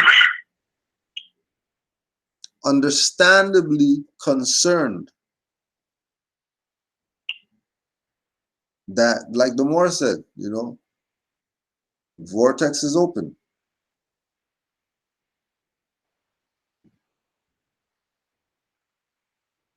Many are called, chosen are few. Yeah. Don't worry about those ones who's called. Yeah. Because out of the chosen, who the hat fit, some won't even wear it, and it's their hat. And they're the chosen. Yep, and it is the rise of the Asiatics. Because the people of non-European heritage are starting to realize that the control that the powers that be have on them are really illusion. They've been playing you the whole time. Had you playing around with racism and all that BS. Islam to Jane Elliott. Islam to Jane Elliott. Yep. She has a big shout out. Big, huge shout out for the European. Manifesting the prophecy of Noble Drew Ali that the Europeans gonna tell you the truth. Negro black colored playing around. The Moro told you no such thing as Negro black colored. Stop the BS. We're all Moors. People could play their little tribal BS if they want to, but they're Moros. And then Moore even said, even the president said they're it. We're Moros.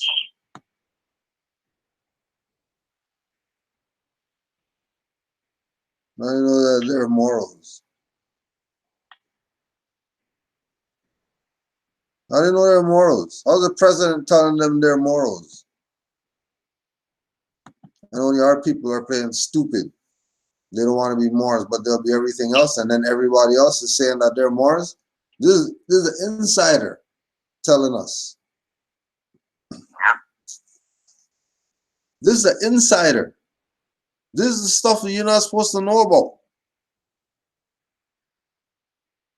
That's NASA. That's like saying, well, NASA confirms. Right? And then we can even say ex-NASA confirms. Right. It still has the same weight, so don't play around like it means something about the NASA. It has nothing to do with even the NASA. We're just putting that out there, but because you guys are gonna play it dumb. Right. That's what they do. Right? How does she know? How is it that she knows that those things, the same things that Noble Drew Ali were telling you is a fiction, she's telling you it's a fiction? We all call ourselves that over there. What are you talking about?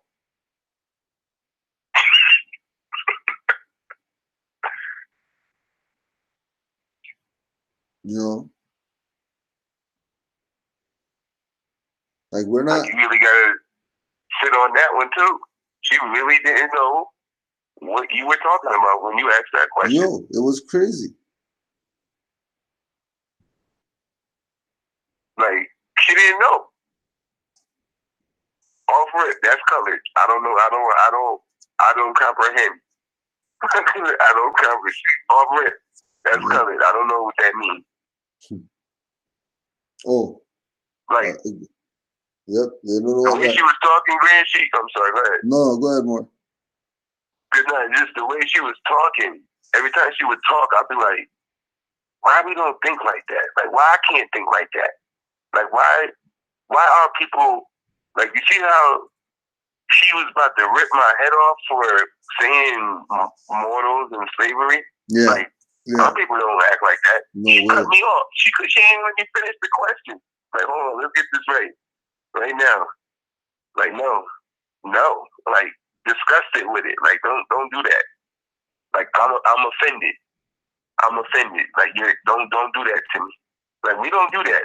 We'll sit there and let that, you know, when your people, like when they talk to us, we'll let that, oh, you know, when colored people were enslaved, like, we'll let the story just go on.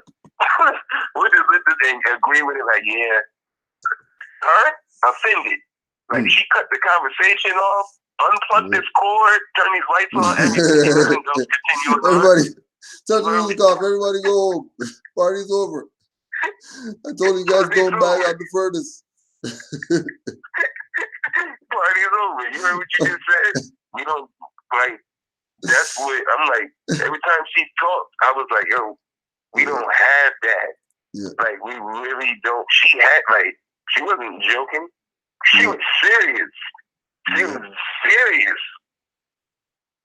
Like, serious. Like, no, that's not, nope. That's not what it is. Right, and again, right, this is to inspire the mothers who are not there. She's a year in. You know, mothers out there more than 2 years in studying this. You could do something. Doesn't have to be much, but because you're a woman and Noble Drew Ali is holding you on the cover of the Quran, you being active, It's really what it's about. You jumping out the arms. Yeah, you can get help forever. Ain't no big deal. But you can get some more stuff done if you jump out the arms. Prophet arms must be tired even by now. 100 years still carrying the stuff. He's the prophet, but this is inspired. Just so you can see. Doesn't matter what degree you got or whatever. You know that you're not Negro black colored, you're Moor. That's excellent. We need you. Spread that message. Start with that if you don't know anything else. Just try it out. Do the walk on the brother, like you're gonna go get his number, and then you know you're not Negro black colored.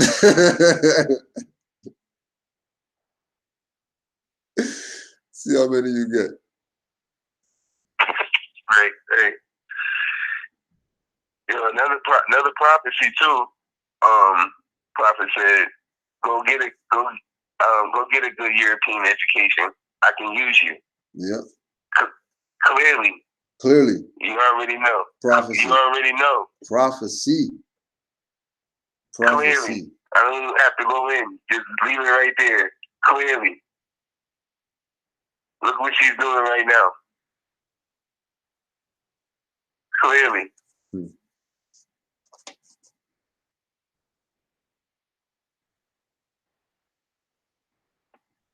He just laying prophecies coming to him. Yeah, mad prophecies. Just killing us with prophecies. It's mad prophecies. Just dropping them. I know. No, Johnny, that's not really what he said. All right. Fine. Don't you find it's weird that this Moro lady is telling you all this stuff that we've been telling you? Yeah, we went in on that too, though. Maybe he didn't say it. Somebody said it. Somebody said it. Somebody's a prophet. Where's that guy at? Who was that guy? Who said this? You guys lying on the prophet. Who's the real prophet? Well, who wrote it then? Who wrote it? Because that's happening. I'm watching it happen. You're not going to say that. We know that that's happening. He didn't say it. Oh, all right. Somebody said it. Someone. You're not going to just get by with that neither. Somebody said it 100 years ago. And it's happening right now. You gotta explain that still. So they can't get away with nothing. And I'm not letting them get away with nothing. They're not getting away with it. That's all they try to do is mingle their way out. They'll come up with the prophet never said that. All right, yeah, okay. Well, who said it then? Who said it then? Bring that dude up. Because she clearly has a European education. It has a website called Self-Illumination. I'm like, oh, wow. Work for it. Like, Became an engineer. What more you want? No. Doing what? Everything she's doing is her culture too. The engineering, from engineering to uplifting fallen humanity to she says she's not a doctor, but that's just her bloodline. As soon as she said it, I wanted to tell her, like, it's just you. Yeah. You're the doctor is based off of you, mother. They got that from you, off of you being a great mother. They would call you a doctor, like you just off of you just being who you are. That's how you became a doctor. That was the first thing, being a mother. As we can see, that's regular thing. When you get hurt, first thing you call for is mama. That's the doctor. Yep. When you was little, that's the first thing. Exactly. She's still doing her ancient principles And I was just listening to her talk like, that, man, she did everything, ancient principles, to the core. She's still doing it. To becoming an engineer, and, you know, I'm like, man, that's basically masonry. You know what I mean? You still got to put stuff together. You still doing what we did, the work. Straight. I'm like, yo, she's doing it. Yep. All this is inspiration. And again, that was off the fly. That was just off the fly today. And that was just off the fly. Like, Navi just linked me, hey, I'm doing this thing. I'm like, what is going on right now? Like, what's going on right now? What are you talking about? Interviewing somebody. He shot me the text. Really interview somebody. I was like, oh. Like, what? The vortex is open like that? Yep. And she came right on there, sounding like an oracle. Yeah. Something from the future. I'm like, wow. She's doing it right now. It was very interesting. I have to go back and take a listen again. I'm sure there's some more in there. Right. I might have skipped over.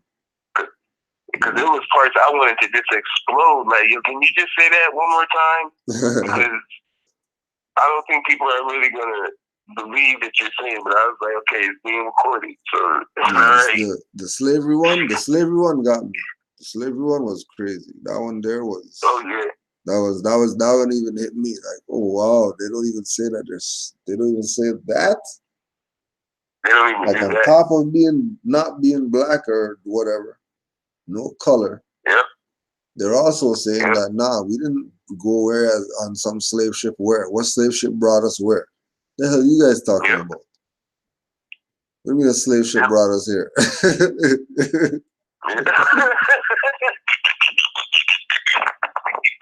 What slave ship? What slave ship brought us here? The hell are you talking about? What are you talking about? Spaniard just came here yesterday. Like, what are you talking about? Slave ship brought us somewhere. What are you talking about?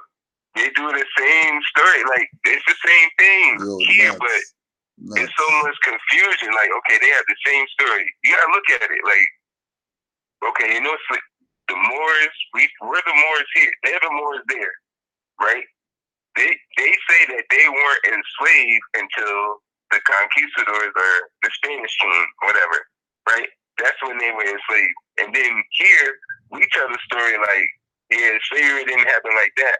But the war, like basically the enslavement basically didn't happen until the natives, us Moors here, were enslaved here, and they started moving us from the south to the islands and stuff like that. Like, that's different from coming from like that. Just like the Moros are saying, like, ain't nobody come over on those slave ships when they came here, and maybe the enslavement and stuff happened then, like when they got here. But not, it's the same thing. I'm like, not no slave ships, but maybe like when wars happen, you know what I mean? Like in the fighting in between, help, we was enslaving each other. The act of enslavement, because you know we can't be slaves by definition. But just by her talking regular, it was just like, no, slavery, never. Never. But that's why they didn't even play the POW position. Like, yeah, they didn't go there. Like, none of that. Because you gotta look at it too, because all of that stuff is on paper. You know, the enslavement stuff, that's on paper, man. Can't just cocker a person, put him in shackles like that. That's not happening, man. It's not happening. It's not happening. Yo, to it. And it was just like in the video that it was a sure. There was such a sturdiness about her position with it. You know what I mean? Like it was really a foreign concept trying to invade her realm. You know, like all the shields went up, like what are you talking about? What do you mean that? Yeah. We're not that. And What do you mean? Would that be able to do this? Yeah, that's crazy. Shut them down. Like she said that. She was like you had to look at that because in all the books they make it seem like every dark-skinned person was enslaved. She just made a slave. Like no, the Moors there. The Moors none there of didn't play them that. were slaves. They didn't play that. Toussaint Louverture didn't play that. None of that. Like I don't care what none of them books say. Nothing. Here, the so-called Philippines, none of the Moros were slaves. None of them. None of them. And you're like, how? And you like, when you read, you think all the dark-skinned people, because they make it seem like wherever they're at, if they're not in Africa and they're somewhere else, they came there as slaves. Yep. That's the only way they got there across the planet. That's the only way. In anything you read, they be like, the Negroes were there, they came as slaves. Well, according to the Moro, from there, she never. Straight up. Cussed me out. Got offended. Told me she was offended. Straight up, I had to come off the mute, apologize immediately. I didn't want that on me. I'm see what I had to go through to try to help my people. I'm getting cussed out now. Try to help, I'm like, I already know the question, the answer, telling her like the way you explain, the greatness of the people there and stuff like that. She still was like, what? Slavery? And I'm like, wait a minute, she didn't get it. No, you said slave, mortals. Nah, never. No matter what, you can't sugarcoat it, nothing. Just let's let it know now. Never was nothing slavery over here. Wow. Like none of that. But then, because we don't want Moors here, because we don't want, the confrontation with people when we try to explain to them how we're Moors. We try to be like, slavery happened, but it didn't happen like that. Trying to explain. But the Moros, never. Yeah. And don't sugarcoat nothing. Playing. And get offended. And get offended, ready to fight you. Yeah. Ready to fight you. Ready to fight you for that. That's crazy. Yo. That's crazy. That's mind-boggling. No, man. Some of it is some. You have to take it in a little bit.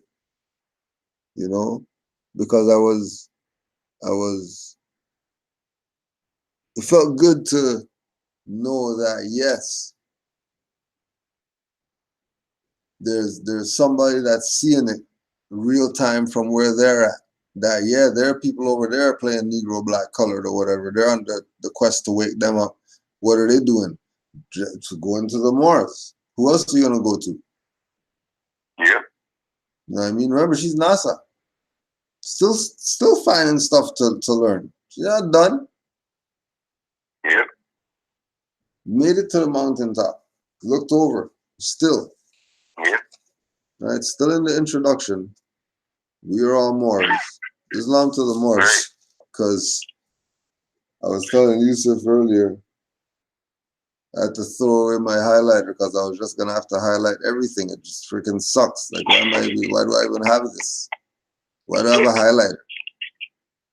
It doesn't make any sense. Like everything has to be highlighted. What do you mean everything has to be highlighted? No way. This is that crazy. It's just the intro. Okay, check this part.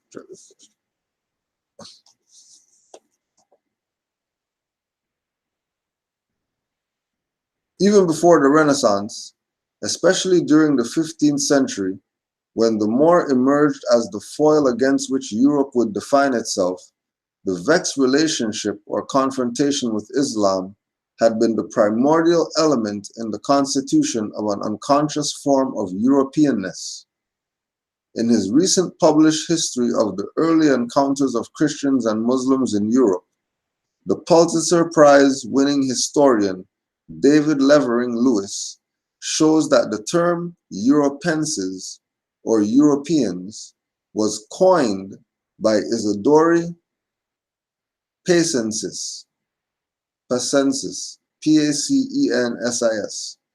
an 18th century Andalusian priest, to describe the new identity of Christians who defeated Muslim armies near Poitiers in 732.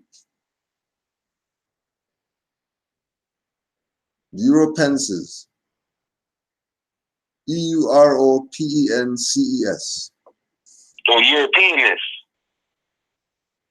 Nah. I think it was. No? Europeanness?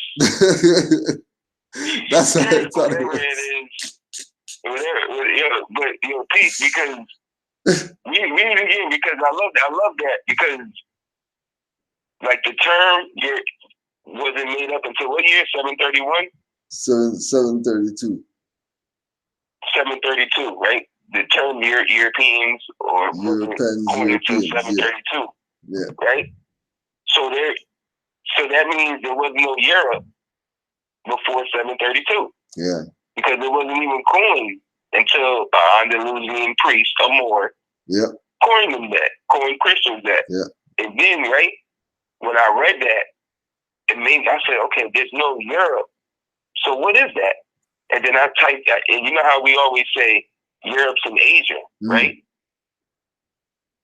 Something struck me. I said, nah, Europe's in North Africa.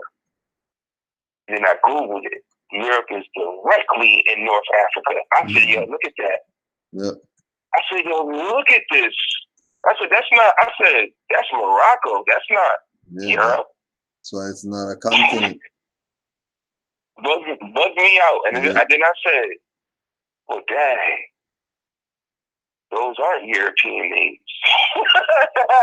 It bugged me out even more. Yeah, I know. Keep getting freaking messed up in the head, yo. It's crazy. It's crazy. Yeah, that's keep getting messed up in the head. Those are not even European names. Yeah.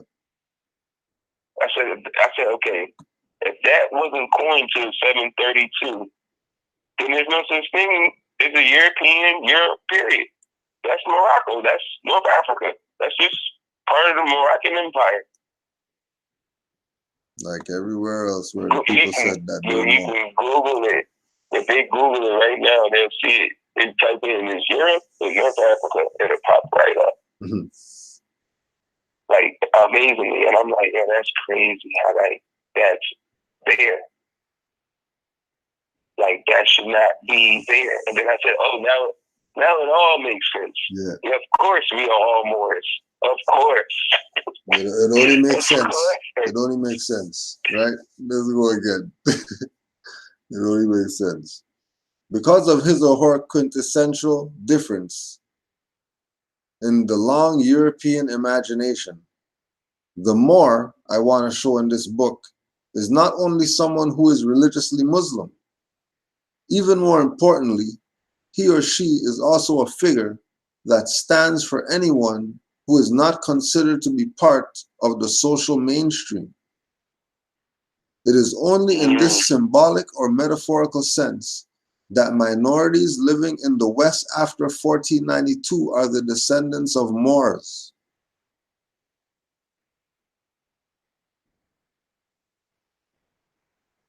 Again,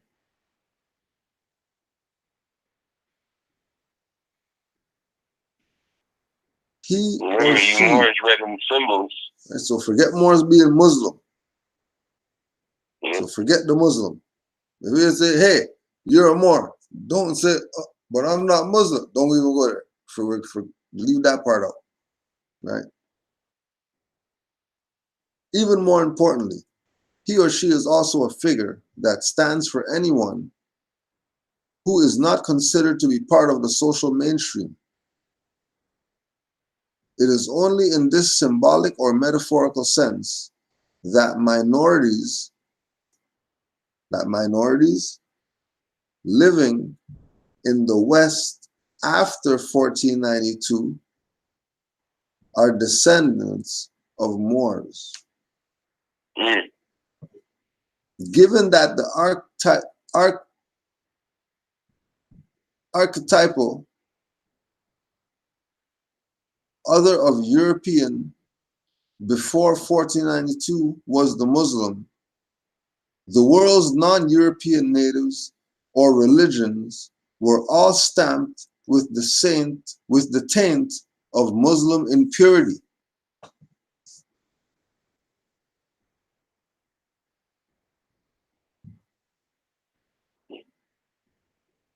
The Moor was, in the words of Emily Bartels, first and foremost, a figure of uncodified and uncodifiable diversity.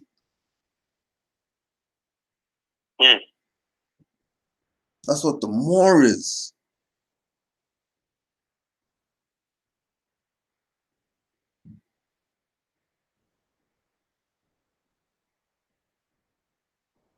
That's what the Moor is.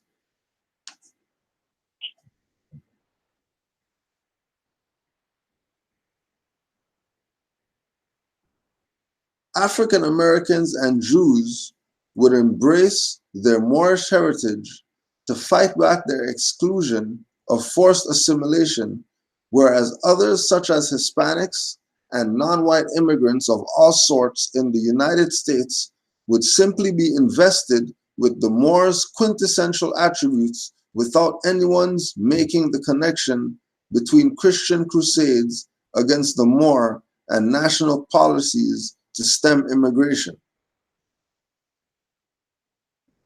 Right? So he's saying, forget the national policies, just make them ipso jure Moorish subjects.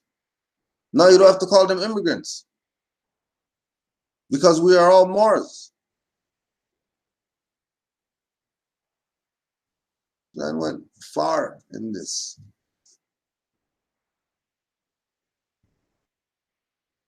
He went far. He was not playing with this. And this is just intro. One might argue that the tragedy of the Moors is not a major concern to nations founded on the vilification of Islam.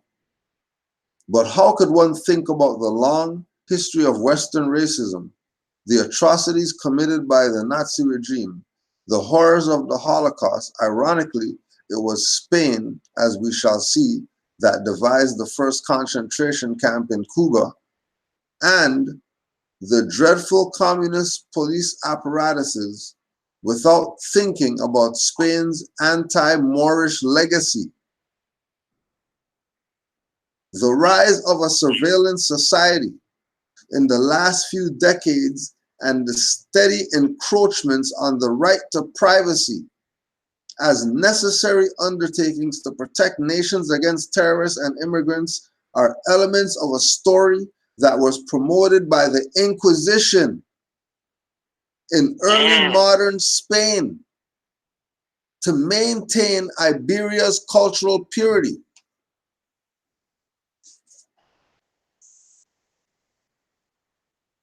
What page is that, Grand Sheet, please?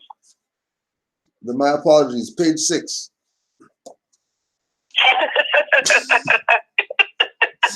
You're not even anywhere yet. Page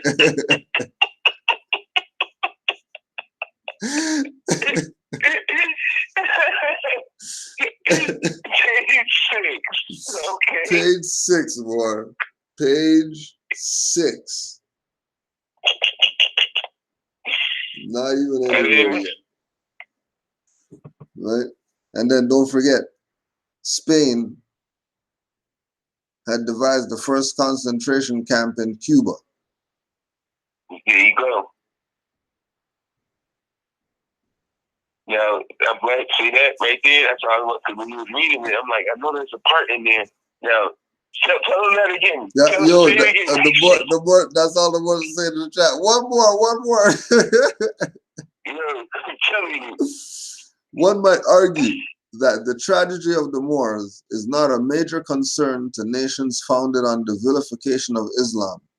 But how could one think about the long history of Western racism, the atrocities committed by the Nazi regime, the horrors of the Holocaust? Ironically, it was Spain, as we shall see, that devised the first concentration camp in Cuba, and the dreadful communist police apparatuses without thinking about Spain's anti-Moorish legacy. So as soon as you start talking about the European did the black man shot the black man and all that stuff, you're talking about Inquisition. As soon as you talk about, oh my gosh, the taxes of the whatever, you're talking about Inquisition. You're not talking about some slave stuff that happened. Oh, put them on a tree. You're talking about Inquisition.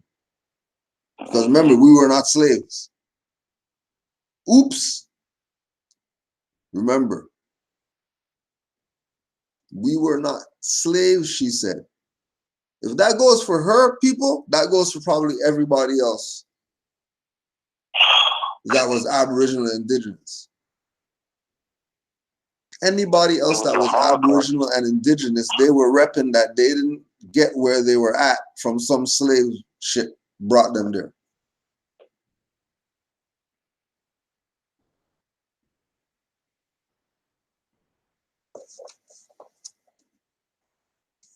You see that, Green Sheep? It was a Holocaust. And it says, ironically, the first concentration camps was in Cuba. Cuba. Yeah, Green Sheep.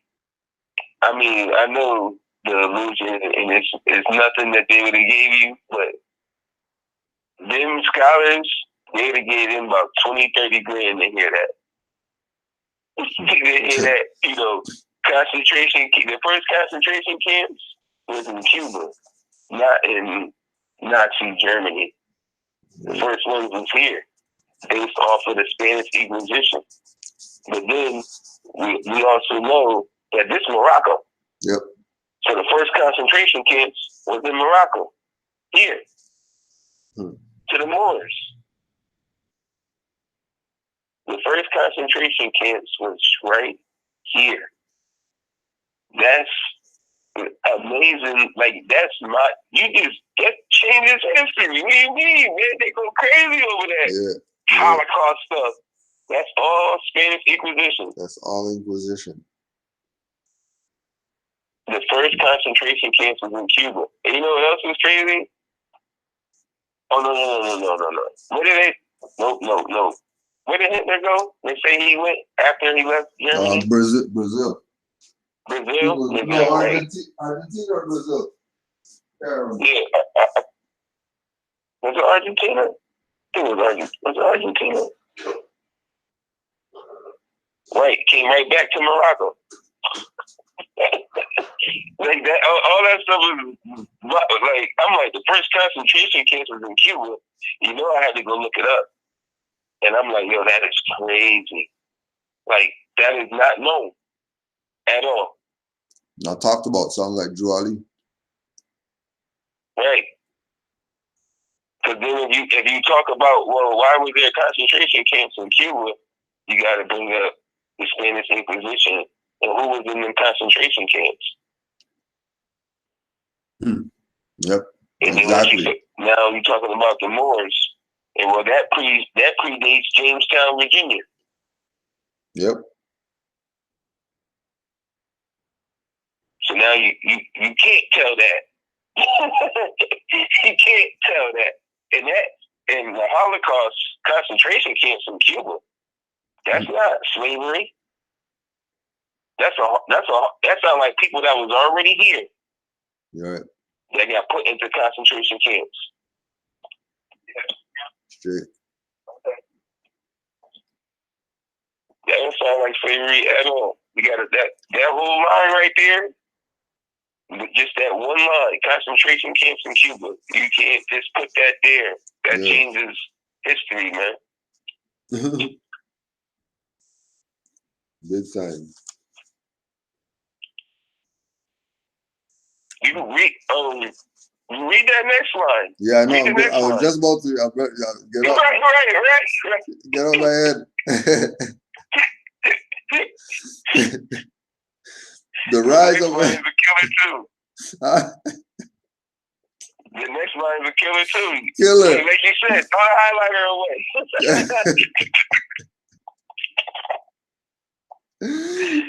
Right. Bro, I was doing the first couple pages. I'm like, what the hell is this? Forget this goddamn highlighter. Highlighters are a waste of time, yo. Hate damn highlighters.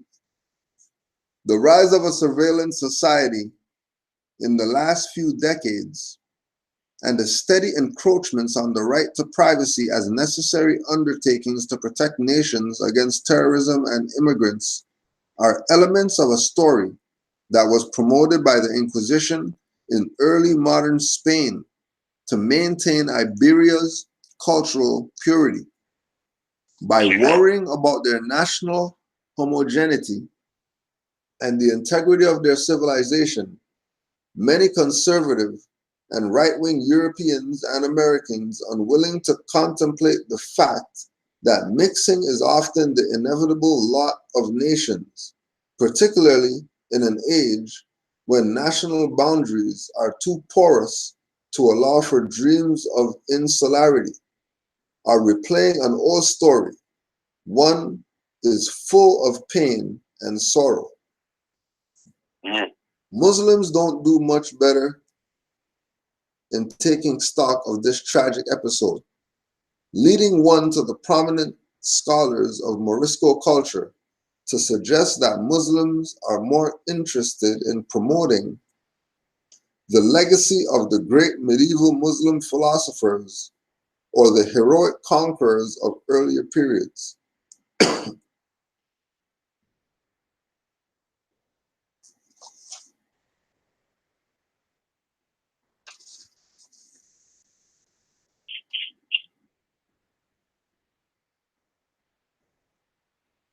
You wanna jump around, Grand Sheet? Oh, I got yeah, some you killers got, in here. Some killers in here. Oh, you got something you had thrown out there.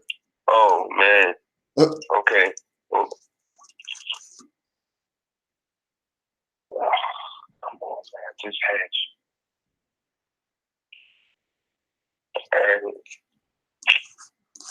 I'm going to be down, man. So remember, that's the show that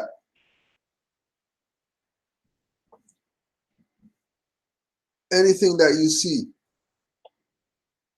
that's being exercised on so-called minorities that has them in this sense of panic or something's wrong or something has to change or what's going on, know that it's Inquisition practices. And really, those people are Moors. But because of the practices of the Inquisition, the people are forced to be what they're not.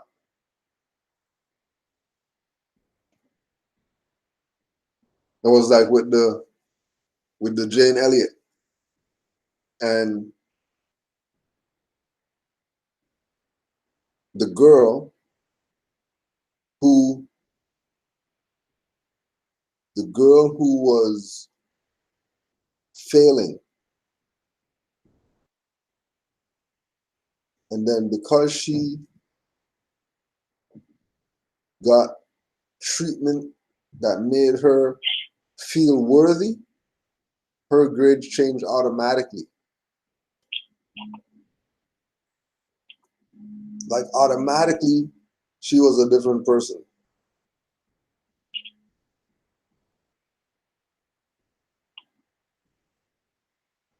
So this Inquisition work is to have the people be what they're not. Have them be things that have no attachment to culture or nation or tradition.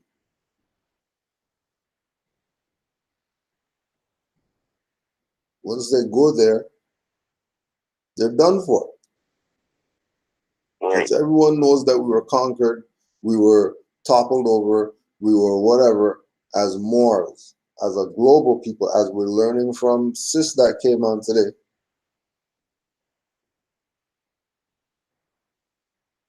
And she put it out as plain as possible.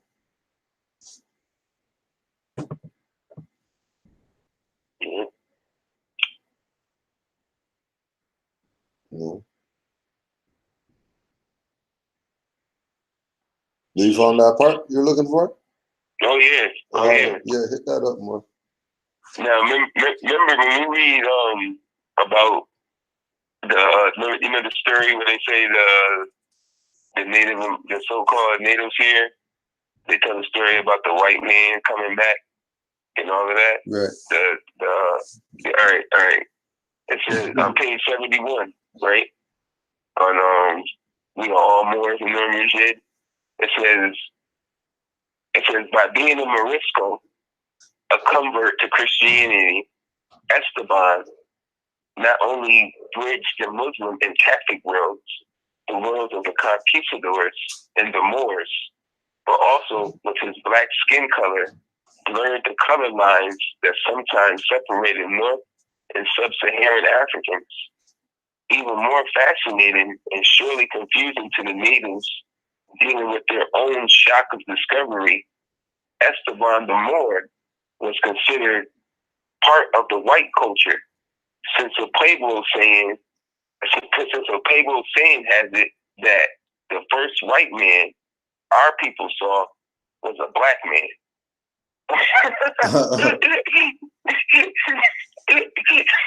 I just wanted to make sure that they know, like, okay, I don't know about no Cortez or whatever coming back as the first, pale skin coming back. They saw Esteban the Moor. And it said that he was the first white man that they saw that came back. That was the first white man they saw was Esteban the Moor. Yeah, read that again. Okay. It says, by being a Morisco, a convert to Christianity, Esteban not only bridged the Muslim and Catholic worlds, the worlds of the conquistadors and the Moors, but also, with his black skin color, blurred the color lines that sometimes separated North and Sub-Saharan Africans. Even more fascinating and surely confusing to the natives dealing with their own shock of discovery, Esteban the Moor was considered part of the white culture, since a Pueblo saying has it that the first white man our people saw was a black man. Yeah, I'm going crazy right now. Yeah, like, that's messed up. That's messed up. That's like a mind tongue twister. Like, I don't want to say, like, when he, like, that's bugging me out. I'm like, wait a minute. And another one, it says on page 69 to 70, it says at the bottom, it says the new world, here they're talking about the new world if one were to believe the provisions of royal decrees and restrictive immigration policies crafted in the 16th century was crawling with, all right, let me read it again. The new world, if one were to believe the provisions of royal decrees and restrictive immigration policies crafted in the 16th century, was crawling with Muslims and Moriscos, illegal immigrants. So in the 16th century, the new world, it says, was already crawling with Muslims and Moriscos. The 16th century is the 1500s. Okay, all right. I'm a back what he said, right? So it says by 15.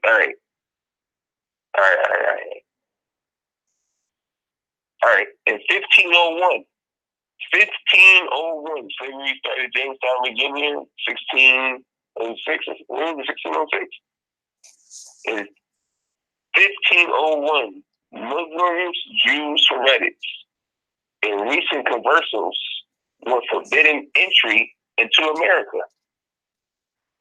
Listen to this. Only, quote, Negro slaves or other Negro slaves who have been born in the possession of a native Christian subjects were granted an exception. which is how African converts to Catholicism, known at that time as Ladinos, arrived in the New World. Muslims first arrived as slaves, merchants, or sailors. It's 1501. What are you talking about? We was banned. Okay, before we go and dissect and break that down and everything, let's just talk about why nobody's talking about that right now. 1501, we was banned. What do you mean? Why are we okay?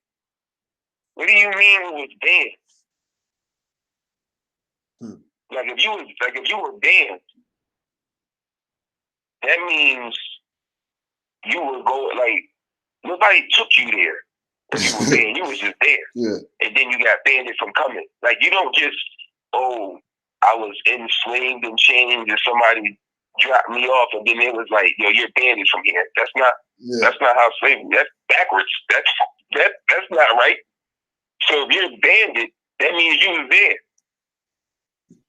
They told you that they were still practicing the expulsion of the Moors here in Morocco. They were doing it right in 1501. As soon as they came here, they're still practicing Inquisitional practices. They came here and saw all these Moors and was like, oh, okay, same thing that we did here in Al-Andalus, we doing over there. Because remember, when they started colonizing, and when Granada fell, first thing they did was New Spain. Yeah. That was all over here. If you look at it, Al-Andalus on the map, that ain't nothing to the boundaries that they got when they made up New Spain. New Spain was huge. They took over half of North America, South America, and everything. When they had New Spain, that was all of New Spain. New Spain was all over here. It wasn't that little spot of Al-Andalus. That wasn't. New Spain was all of this over here that they so-called tried to take over from the Moors. And then 1501, we was banded. Why nobody talking about that? It says by 1517, we still not even 1606, Jamestown, Virginia. These places don't even exist. They don't even exist yet. They don't even exist, Red Sheep. This 1501, that's 9 years after they're supposed to be discovering America. How are you banning people from some place that you just got here last week? How'd you do that?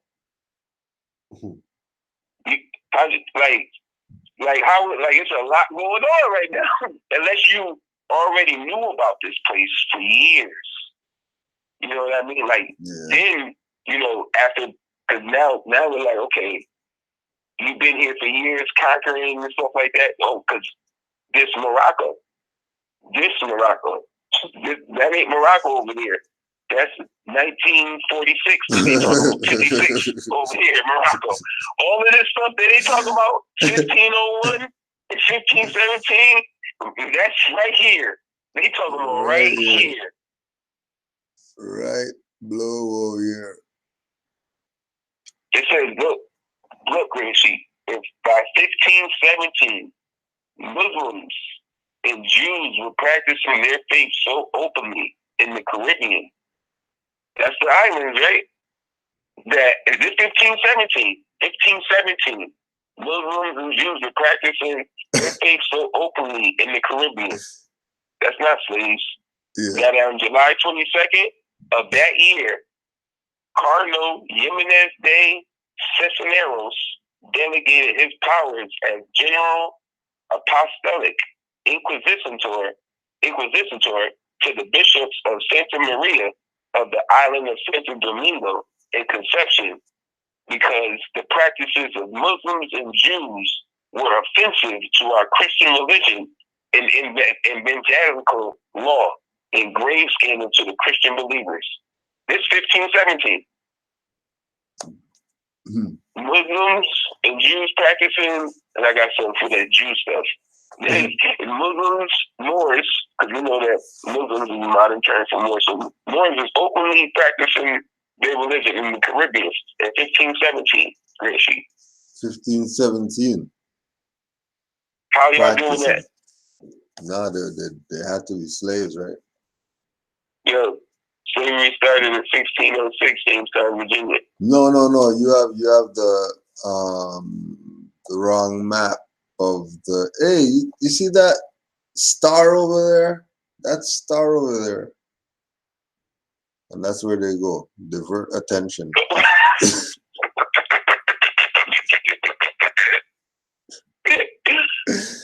Everybody looking out the window. What star you talking about out there? Right? Yeah. I don't know how, like, because it seems simple, and everybody should know. Like, it should be acceptable, certain things.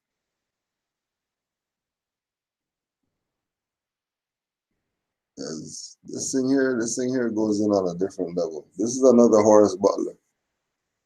Yeah, he's killing them. It's another Horace Butler, yeah.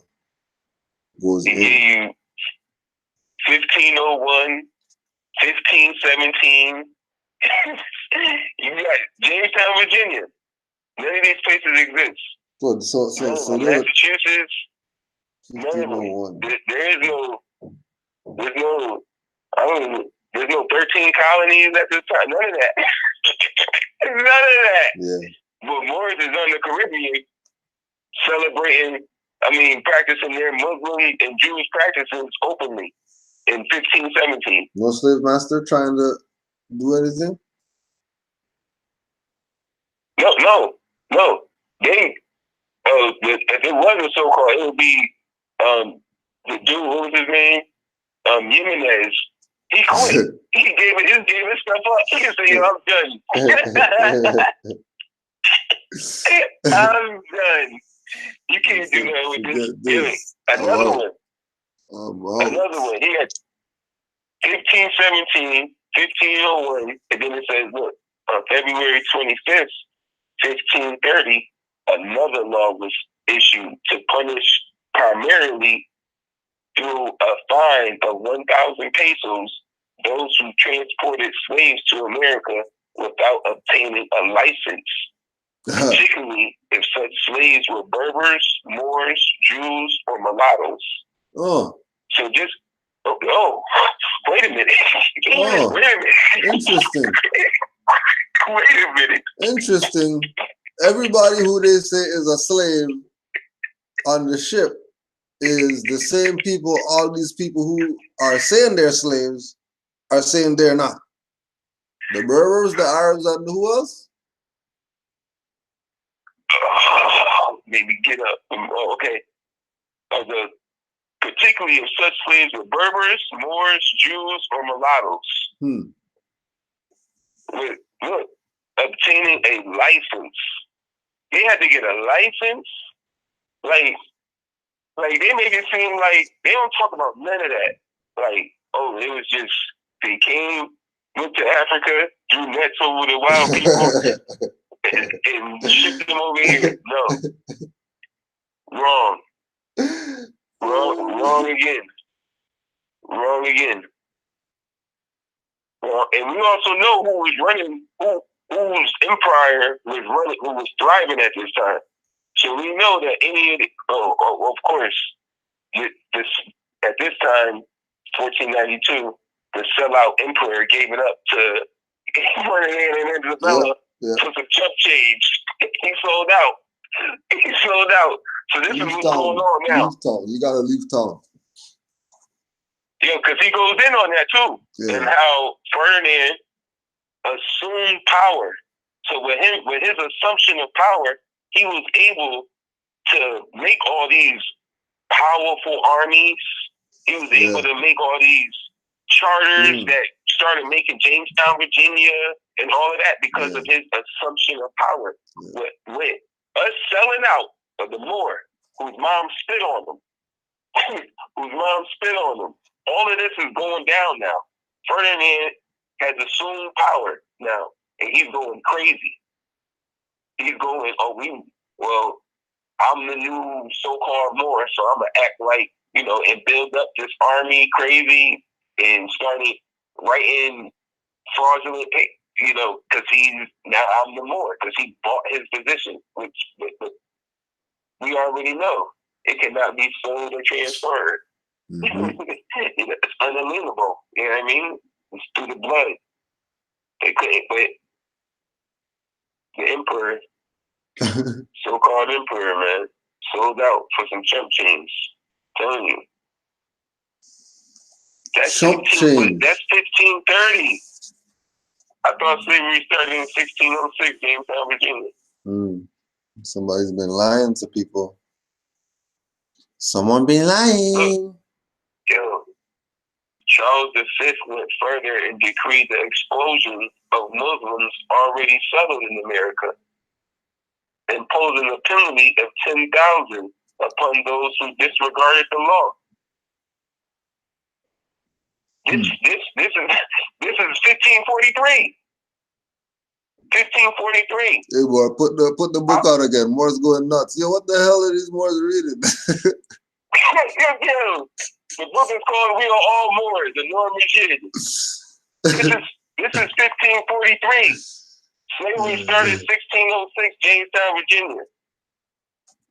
Charles V signed a decree to the expulsion of the Muslims already settled in America. What are you talking about? Muslims in America in 1543. And then you're signing an explosion for them. What are you talking about? Mm-hmm. There was so many of them here, you had to sign an explosion for them?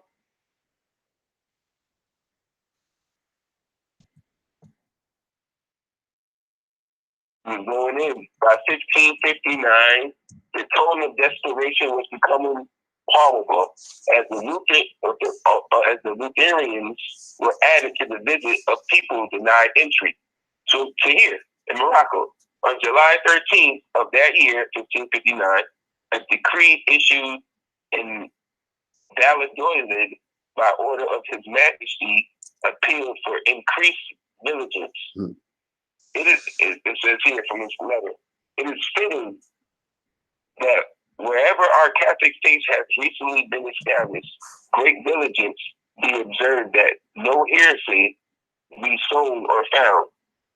And if such be found, it should be exterminated, destroyed, and punished with vigor. Thus I beg of you, each and every one in our diocese, in archbishoprics, and bishoprics, to be on the alert to inform us and let us know if any Bulgarians, Moors, Jews, or those who may follow any heresies have gone there and finding such to punish them. We send the same warning to our viceroys, presidents, judges of our royal courts in these parts, and to any of our governors there, that they give you all the support and help that you request and need. Look at this. It's like the Bulgarians, Moors, and Jews, or those who may follow any heresies have gone there. What do you mean have gone there? How we get here? What do you mean? We didn't come here as slaves? We just came here? Just came here. Just like that. And this, that got there. What do you mean that got there? Let me get here. Because they be quick to put slaves, like, when those black slaves get there, yeah, punish the day. None of that's going on. It seems like when the Moors got picked out of so-called Spain, if you find them there in America, yeah, punish them. Yeah. What? That would have probably been all because what? Yeah, that would have probably been all those edicts from 1511 and all that. Right. Where that if they go in any territories of the Spanish or whatever, if they find any Moors, they're expel Moors and all that. Right. But Great Sheep, you supposed to be in Africa jungle slave. you're not supposed to be having any edict signed against you yet. It's not 1606. When 1606 happens, then you can talk about something. Then you can talk about that. This ain't 1606. I can comprehend all of that, but this ain't 1606. This 1559. That's madness. Jamestown, Virginia, and all of that don't exist yet. None of that exists.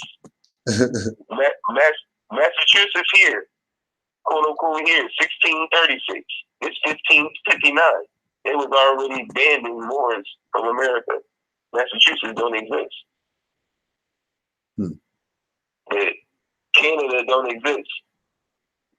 None of these places, they don't even exist. It ain't even exist.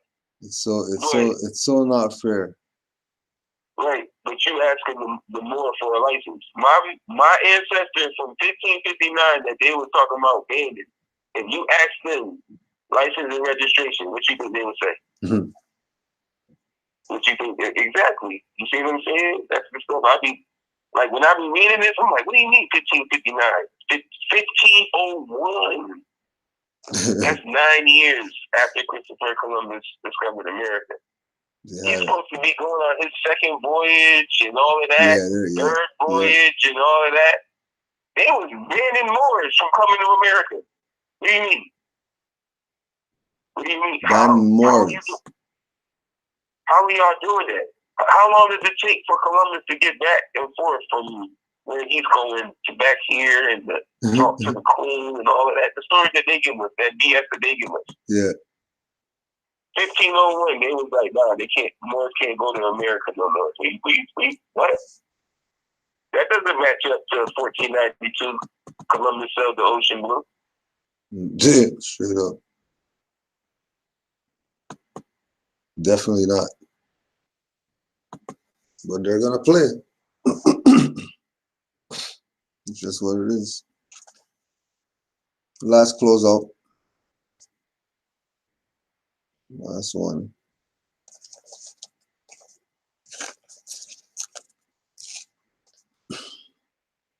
Page 64.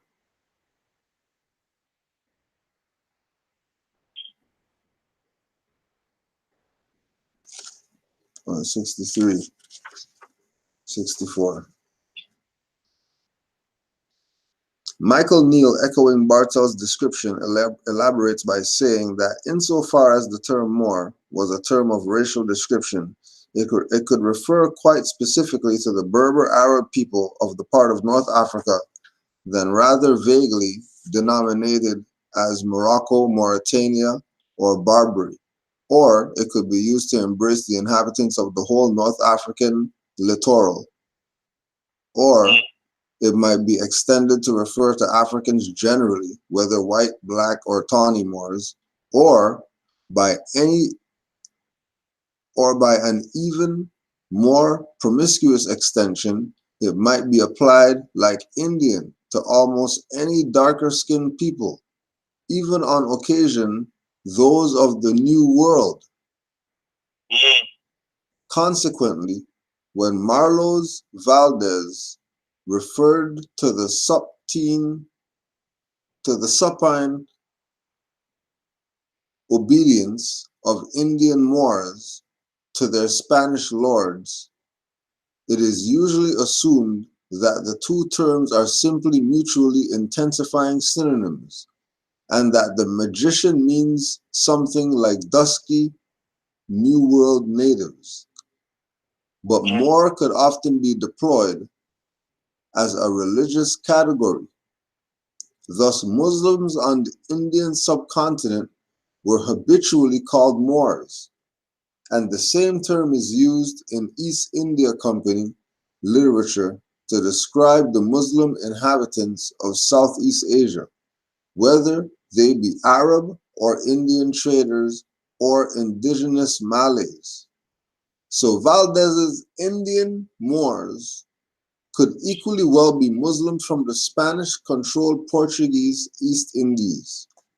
In such contexts, it is simply possible to be sure whether Moor is a description of color or religion, or some vague amalgam of the two, and in the intoxicated eroticism of Marlovian geography, such discriminations hardly matter.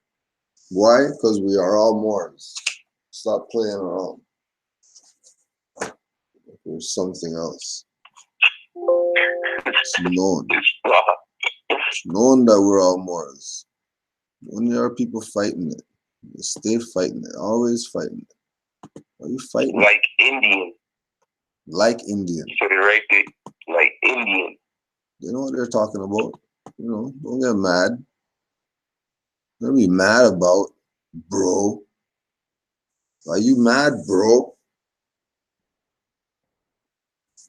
When I say Islam to all the Moors, give thanks for the time. You know what I mean?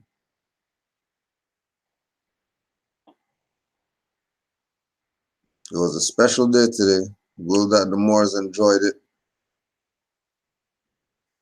Will that you enjoyed it.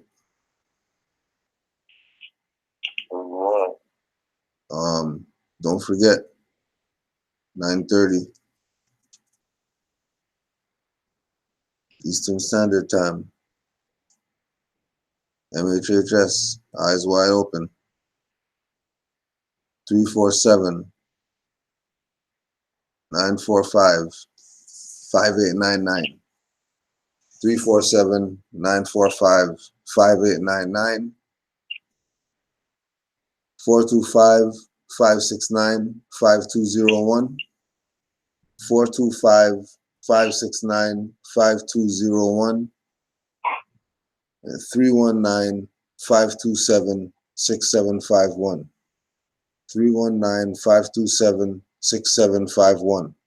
blogtalkradio.com/MHHS, eyes wide open.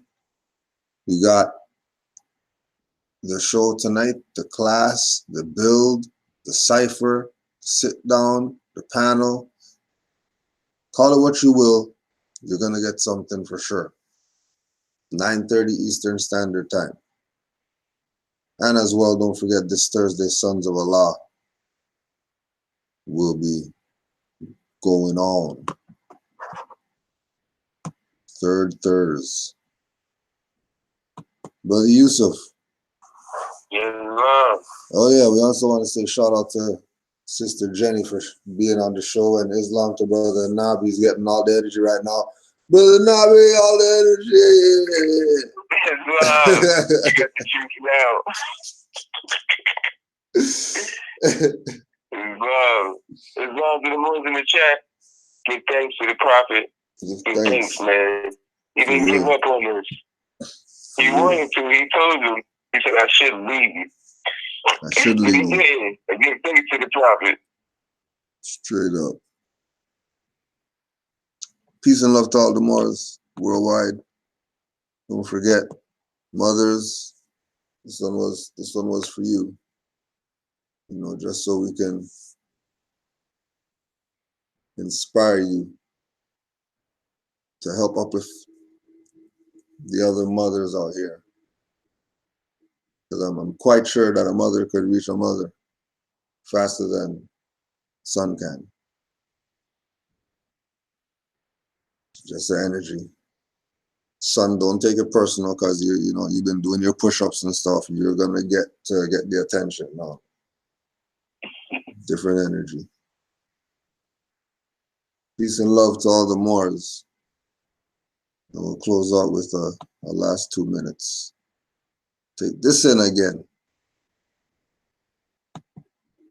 You know, wherever the Moorish Empire went, and seeing that they have been there since, since the earlier times, right? The earlier periods before new generations are coming in, new migrations coming. I'm just talking about my country, My sensible thinking is telling me, and not just that, and my intuition tells me there is a connection to the Moors. Right? So to say I'm black, to say you're black, what does that mean? It literally, actually, if you think about it, now that I'm thinking about it, it kind of excludes the rest of the other people, that were also Moorish descent, right? And what does it mean to say black anyway? What is the definition of black? And then now we gotta contrast that. What is the definition of being a Moor? What is a Moor? Because Moor does not designate color, right? Black is very restricting. Furthermore, who's truly black? Black is the, if you look at it, right? No one is just really black. This is black. This is black. I mean, sure, we can find some different hues of complexion, but no one is just truly completely black. In my thinking, not even the Ita in my country. No. You know, so I think we need to move away from those terms. I don't like yellow. You know, yellow is a word. Again, Eurocentric thinking. They've been calling Chinese yellows. You know, Filipinos brown. It didn't mean anything to us. It doesn't mean anything at all to say, hey, yo, brown. You know, we call ourselves really Pinoy Pinay, or simply put, Filipino or Filipina, right? So this is what I'm talking about. I think we need to move away from this conditioned thinking. This is part of the Eurocentric thinking.